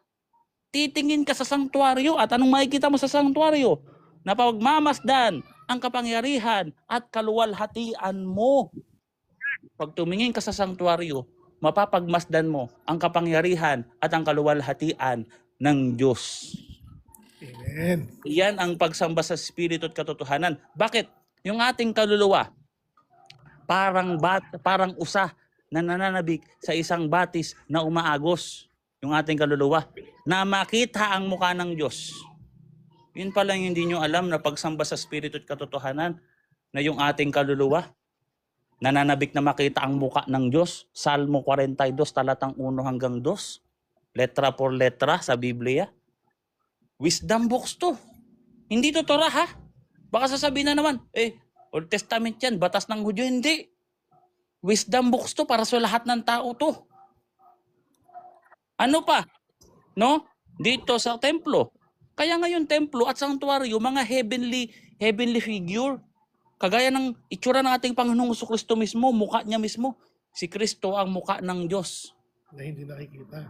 O ang larawan ng Diyos na nakikita sa mukha ni Kristo, nahayag ang kaluwalhatian ng Diyos. 2 Korinto 7, 2 Korinto 4, talatang 6. Kaya nga pag nag-worship yung mga Israelita, basahin natin, no? Tumitingin sila sa sanctuaryo kasi may anghel doon sumisimbolo sa kaluwalhatian ng Diyos. Sino ba ang kaluwalhatian ng Diyos? Si Kristo na. Sa New Testament, si Kristo nagkatawan tao Diyos. Basahin natin dito, 2 Kronika. Paano magsamba yung mga Hudyo? 2 Kronika 7:14. Nasa templo nga rin sila. Sabi dito, babasahin natin sa verse 1. Nang matapos ni Solomon ang kanyang panalangin, bumaba ang isang apoy mula sa langit at tinupok ang handog na sinunog at ang mga alay na napuno ng kaluwalhatian ng Panginoon sa templo. Anong meron sa templo? Ibaba natin sa 14. Ibaba natin sa 14. Sige. At ngayon, at ang aking bayan na tumatawag sa aking pangalan, letra por letra, sa pamamagitan ng aking pangalan, ay magpakumbaba at dumalangin at hanapin ang aking muka. Pag dumalangin daw, hanapin daw yung kanyang muka. Kaya nga ang sabi ni St. Paul doon sa Hebreo 9, mga sanktuaryo at kagamitan sa pagsamba na mga larawan ng bagong tipan sa Hebreo 10 talatang 1. Kung ang mga anghel sa Old Testament sumisimbolo, pag nagpapakita ang Diyos kasi sa Old Testament, sa Exodo 3 talatang 14-15, yung I am who I am, anghel, malinaw yun, anghel. Sa New Testament, si Kristo na mismo yung I am. Before Abraham was I am. Siya mismo, ang Diyos mismo na nagkatawan tao mismo. Ang ating Panginoong Kristo. Sa Acts 2 verse 23, si Kristo ang paunang kaalaman sa Diyos. Siya ang unang kaalaman sa Diyos. Sino man ang makakita sa akin, sino man ang nakakakita sa akin, nakakakita sa Ama. Sabi ni Felipe, nung umiiral ang pagiging spiritual ni Felipe, no? Si Felipe kasi taong spiritual, taong makadiyos. Espiritu, may espiritu tayo, tayong lahat ng tao. Kahit sanggol, naghahanap ng Diyos yan kasi may espiritu. O dito sa sa John 14 verse 7 John 14 verse 8 to 9. Basahin natin, no? Sabi dito, at sinabi sa kanya ni Felipe, Panginoon, ipakita mo sa amin ang Ama at lubos na kaming maliligayahan. O yun nga yung spiritual desire. Nananabik tayo sa Diyos, gusto natin siya makita. Ayun ang spiritual. Hindi kagaya ng mga hayop, hindi naman spiritual mga hayop. Basahin natin sa verse 9. Sinabi sa kanya ni Jesus, malao na panahong ako'y inyong kasama, Felipe. Hindi mo ba ako nakakakilala? Ang nakakita sa akin ay nakakita sa Ama. Paano mong sinabing ipakita mo sa amin ang Ama? Si Kristo ang paunang palasa para matugunan yung ating pagiging espiritual na tao. Para lumakas yung ating pananampalatayang espiritual, makadiyos. Nagkatawan tao mismo si Kristo, kaya may itsura, nakikita. Siya ang katuparan sa Salmo 42 at Salmo 63 at Salmo 84 na pag pumunta ka sa sanktuaryo, tumingin ka sa sanktuaryo, sa kanyang templo, mapapagmasdan mo si Kristo, hindi na mga anghel lang. Mismo ang Diyos na si Kristo ang mapapagmasdan mo. Ang imahe ng Diyos na hindi nakikita. Ang nakikitang si Kristong nagkatawan tao. Ayun ang tamang interpretation dito, mga kapatid. I-interpret Hindi po mo kasi- i-interpret mo, Uncle, yung Isaiah 44:9. Isaiah 44 verse 9. Hmm. Pambihira talaga, no? So sana ito sa Bible study nito magbunga to kasi hindi natin alam kung nasa na tayong nalalagay na lugar. Pakinggan nyo yung katwiran ng Catholic Church. No, ito ang pagsamba sa Espiritu at katotohanan. Sabi dito, sila nga ang mga magbibigay anyo sa larawang inanyuan ay walang kabuluhan. Silang lahat at may mga kanilang mga bagay na kinaluluguran ay hindi mapapakinabangan ng kanilang mga sariling mga saksi. Hindi nakakita ng kaalaman at mga bagay. Sa talatang 10, sino nag-anyo sa isang Diyos o bumuo ng larawang inanyuan na pinakinabangan ni Numan patungkol to sa Diyos-Diyosan? Mga kapatid, hindi to patungkol sa sanktuaryo. Hindi to patungkol sa sanktuaryo to. Ito po ay mga bagay na karumal-dumal. Ito yung ibinawal sa 10 utos na hindi na naman naintindihan. Please, makinig kayo sa katwiran ng Diyos na nakasulat sa Biblia. Basahin natin yung 10 utos. Well ako, full gospel. Kung Hindi, wala pagmamasdan mo tong 10 utos, Uncle Boy. ano yun? Ano yun? May sinasabi ata siya. Ano yung sinasabi mo, maldita? Tinatanong kasi nila kung ano daw yung ministry ko. Nasa worship ministry ako, pero yung church namin po is full gospel po. We believe in the Son, Father, and the Holy Spirit. Sige, tutuloy natin na, sister, ha? Yun lang. Tuloy. Ito ang full gospel sa pamamagitan ni Boy Letra. Alright? Ito. Angker, palakihan niya ako. Papaliwanag natin ito sa 10 utos. Alright.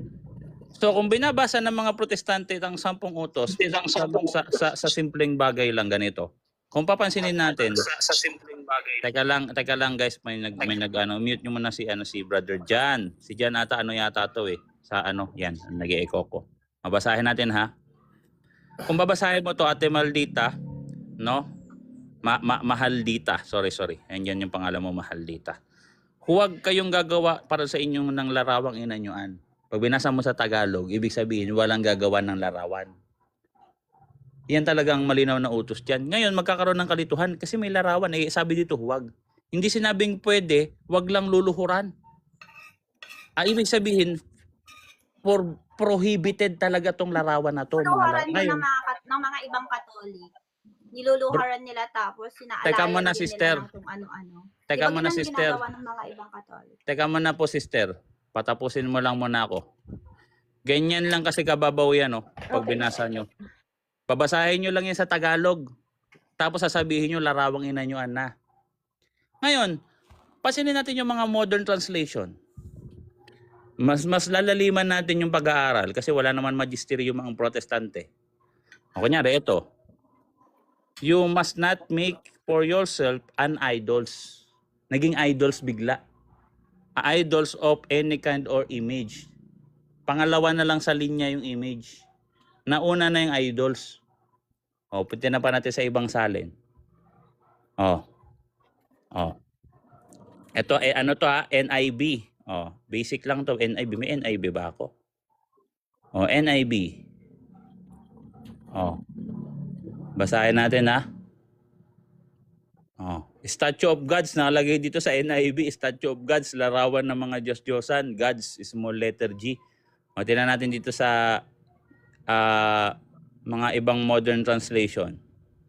Modern translation, New Living Bible. You must not make for yourself an idol. Ngayon ang tanong natin, ba't nagkakaroon ng dalawang variant? Minsan, larawan, inanyuan, graven image, graven thing, curve image. Sa ibang salin naman, an idols. Sino yung tama at sino yung mali? Kung sasabihin ng mga protestante, mali yan, yung salin na yan. Anong batayan nyo? Punta tayo sa Hebrew. Oh, madali na lang to eh. Nagpupumilit nga ako mag-aral ng Hebrew, kahit ang hirap-hirap. Tapos kayo, gasinon na lang kayo magbasa niya na hindi nyo naintindihan. Oh, ayan oh. Ito yung likeness. Basahin natin ha. Oh. Not yourself, not you shall make yourself. Pabaliktad kasi pakanan yan eh. Ay pakaliwa. Curve, image, pesel. Yan, curve image ha, pesel ha. Anong klaseng imahe to? Kasi maraming variant ng imahe sa Old Testament na iba't ibang lengguwahe. Itong pesel, wala tong katumbas na salita sa Tagalog at English na isang salita. Kasi hindi naman na ito laganap sa panahon natin, itong klaseng larawan na to. Sa kanila laganap to, kaya meron variant na ganyan. Pero maraming mga term, may maksiba, image din yung maksiba eh. May tinatawag na, ano yun, yung isa, nalimutan ko na. Pero ito, dito muna tayo sa 10 utos. Oh, Fesel. Tingnan nyo ha. Maldita, bumalik ka po dito para makita mo kasi para sa'yo naka-address to. Para makorek po kayo. Paki-check nga po. Paki-balik po kayo dito. Wag po kayo. Yan. Tingnan mo po ito, ate. No, ito po yung tanda ng pagmamahal namin sa lahat ng protestante po. No, para ma-correct namin kayo. Ito po, pag chinek natin yan, image yan ha.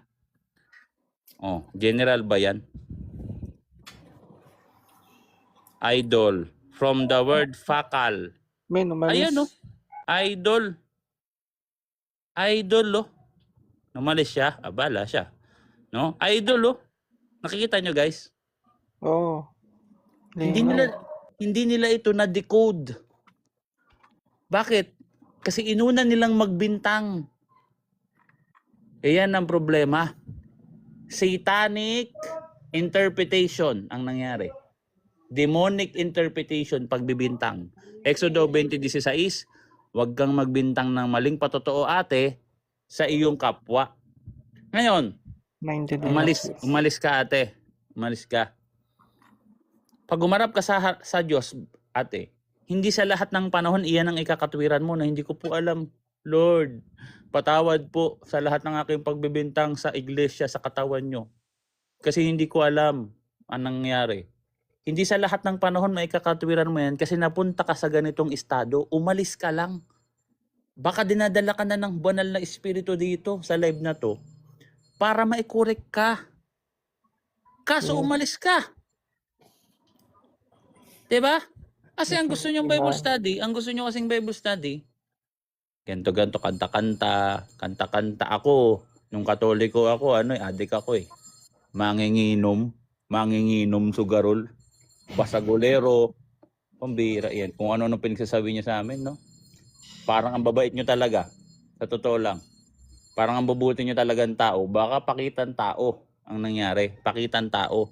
Ang pagiging mabait, hindi mo kailangan na laging nakangiti sa tao. Na parang nakasmile. Ang pagiging mabait, hindi palabintang sa kapwa. Hindi manguusga ng kapwa po. Ayun na mabait. No? Hayaan niyang pigilan ng kanyang dila sa pagbibintang. Hindi mabait ako kasi ang dami kong friendship kasi nag-worship ako doon eh. Nagpapatotoo ako sa tao. Tapos nasa full gospel ako eh.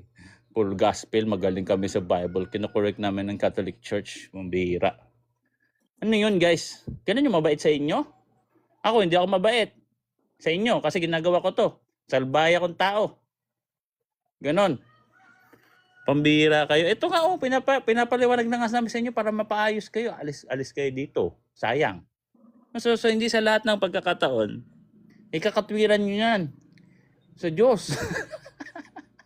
Kasi napupunta kayo sa platform na to. Dadating ang araw na pag pinagsisihan nyo yan. Mangmang po ako Lord. Hindi ko naman alam. Wala naman nagturo. Hindi ko alam. Ba't sasabihin sa'yo ng Diyos? Dinadala kita sa platform ng mga Katoliko. Anong ginawa mo? Hindi mo sila pinapakinggan. Lumabas ka. Choice mo yan.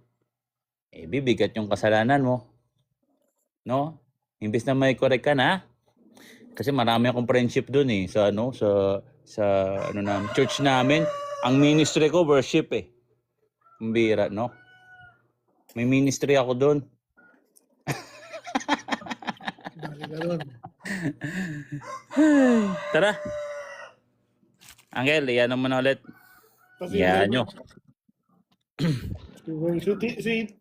si ano yata, si 07, si 1M. Ito. Si TM. TM ba 1M? Hindi, T yan, letter T. Ano yan eh? Ano yan? Trademark ba? Trademark. Brother Trademark, anong church mo, bro? Parang Catholic ba to? Si Trademark or ano? Protestant? Hindi ko lang kung Catholic. Guys, yung isang slot natin, iwan muna natin sa podcast slot, guys, ha? Catholic po ako, Catholic. Ayun, puro Catholic na tayo lahat dito. Ito si Time Capsule. Anong church ni Time Capsule, Catholic bro? yan, bro, Catholic. Time Capsule. Catholic yan si Time Capsule. Parang familiar sa akin si Brother Time Capsule yung pangalan. By the way, magpagpakya tayo ng isa, guys. Ito si Gabriel. Bababa daw. O sige, Brother Gabriel. No, ganda pangalan ni Brother Gabriel, no? Pangalan ng isang arkanghel. So, mag-invite tayo. Gusto nyo kasi yung Bible study, bulahan ng bulahan eh. No? Brother. Brother Jan. Brother Jan, kamusta? Eto, bro. Okay lang po. Pa-live lang. Ano nga, bro? Seminarista ka, brother? Yes. Alright, yun, no? So, praise the Lord, no? Kasi para dumami yung pare natin, kailangan natin na maraming pare at yan ay calling. Lagi natin yung pinagdasal. Sana pagpatuloy mo yan, bro. Yung pagsasakripisyo mo, ha? At na-appreciate talaga namin yung mga pare talaga sa totoo lang. Ako, lover boy. Lalo si Uncle Nash, yan yung kanyang si Miss Eliana. Ako nga nagpapa eh. Oo, so para tayong Adan ito, Adan. Naghahanap ng Eva pag nalulungkot, no? Kaya believe ako sa mga kasi calling yan eh. Calling, pag tinawag ka ng Diyos, hindi ka na makaresist dyan talaga. No? Ano yan, bro? Ano yan, bro? May tito po kasi akong pare. Yan, isa sa ano yan, calling yan sa'yo, tito mo pare. So, ikaw ang magiging successors, no, sa lahi nyo na susunod na magpapare. Ano yan eh? Brother.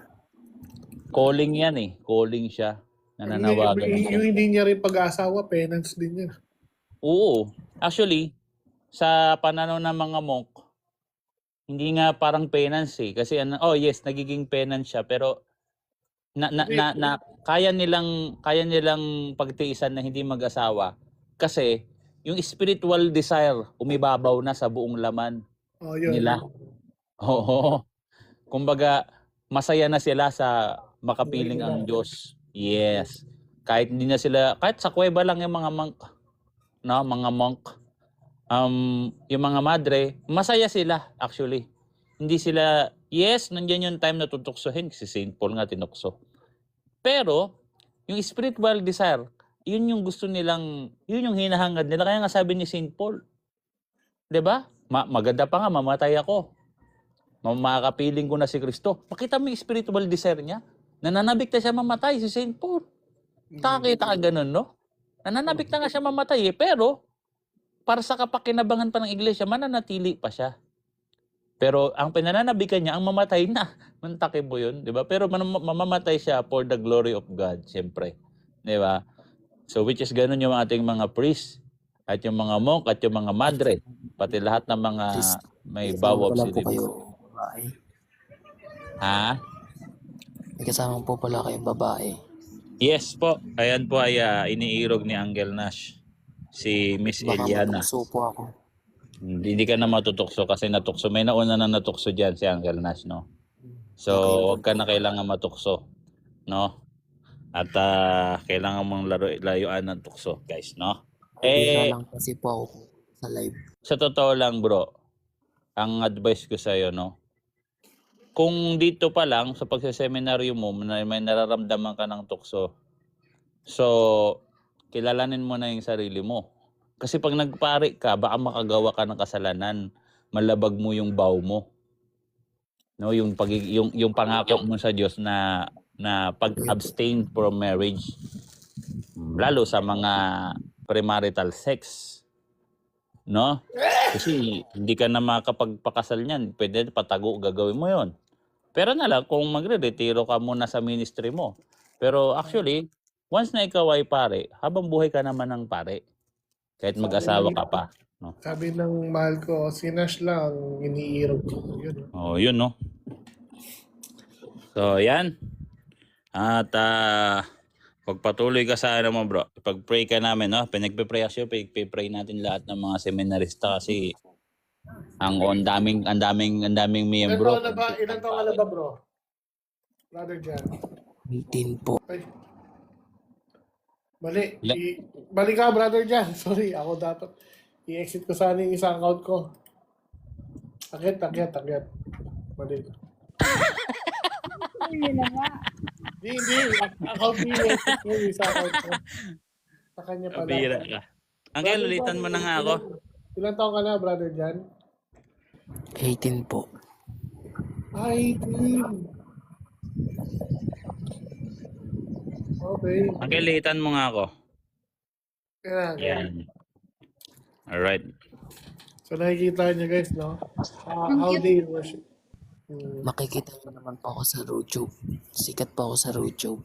Yun, Kasi ako ay kumakanta po sa misa. Ayun. Anong pangalan mo bro? Search ko ngayon. Brother Jan Clarence Perez po. Bigyan na mamalad kang ano, siguro kakakanta mo yan bro, no? Pero siyempre may nalad ka for the glory of God pa rin, no? Kasi kinakanta ng papuri sa Diyos. Sa taga. Saan na yung isang sekto? Gusto niyo po akong kantahan ko po kayo. Hindi, wag na bro. Baka madali tayo ng mga protestante dito. Masira lang yung ano natin, ilugar natin yung prayers. I-preserva natin yan, ano? For worship. Para brother Jan Clarence Perez. Brother Jan Clarence. Alright, teka. Brother Jan Clarence Perez. Nanay pala tayo ni Uncle 2S yata sa FB. Salamat Uncle 2S ha. Ay, salamat Uncle. Ito. Nakita ko na. Ayan. So, pwede nyo supportahan yan. Panawagan din Uncle. Sa mga gusto pong mag-ethos, nandito po yung Vice President ng Ethos Bottom na si Uncle 2S. Oh, yan si Uncle 2S. Pwede niyo po siyang kontakin kapag gusto niyo mag-join sa Ethos Bottom. Siya po Siya ang Vice President. Siya yung naghahasa sa mga gustong matuto. At miyembro siya ng St. Peter Men's Society. Brother 2S, kaway-kaway naman yan. Member ng St. Peter's Men's Society yan, si Brother 2S. Ano yan? Kumbaga, isa yan sa mga matitinding debatista.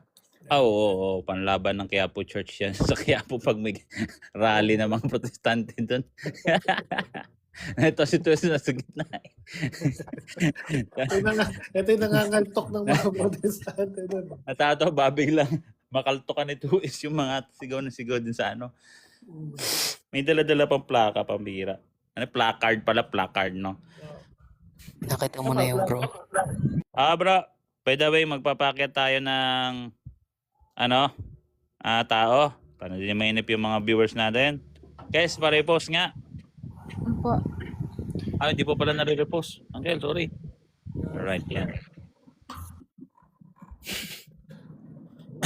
So, guys. Sige, Uncle. Ang natunghayan natin dito, guys, no? Naumay na kasi ako sa mga protestante na Old Testament yan. Nakakaumay ba, no? Batas ng Old Testament yan. Sa Old Testament yan. Pag may babasahin ka ba dito sa mga propesiya dito, lalo sa mga kay Prophet Isaiah, paborito ko kasi ito si Prophet Isaiah kasi debatista ako. At saka isa sa napakalinaw ng propesiya niya sa New Testament. Kay Kristo, kay Mother Mary, sa church, sa mga graven image. Ay, graven image.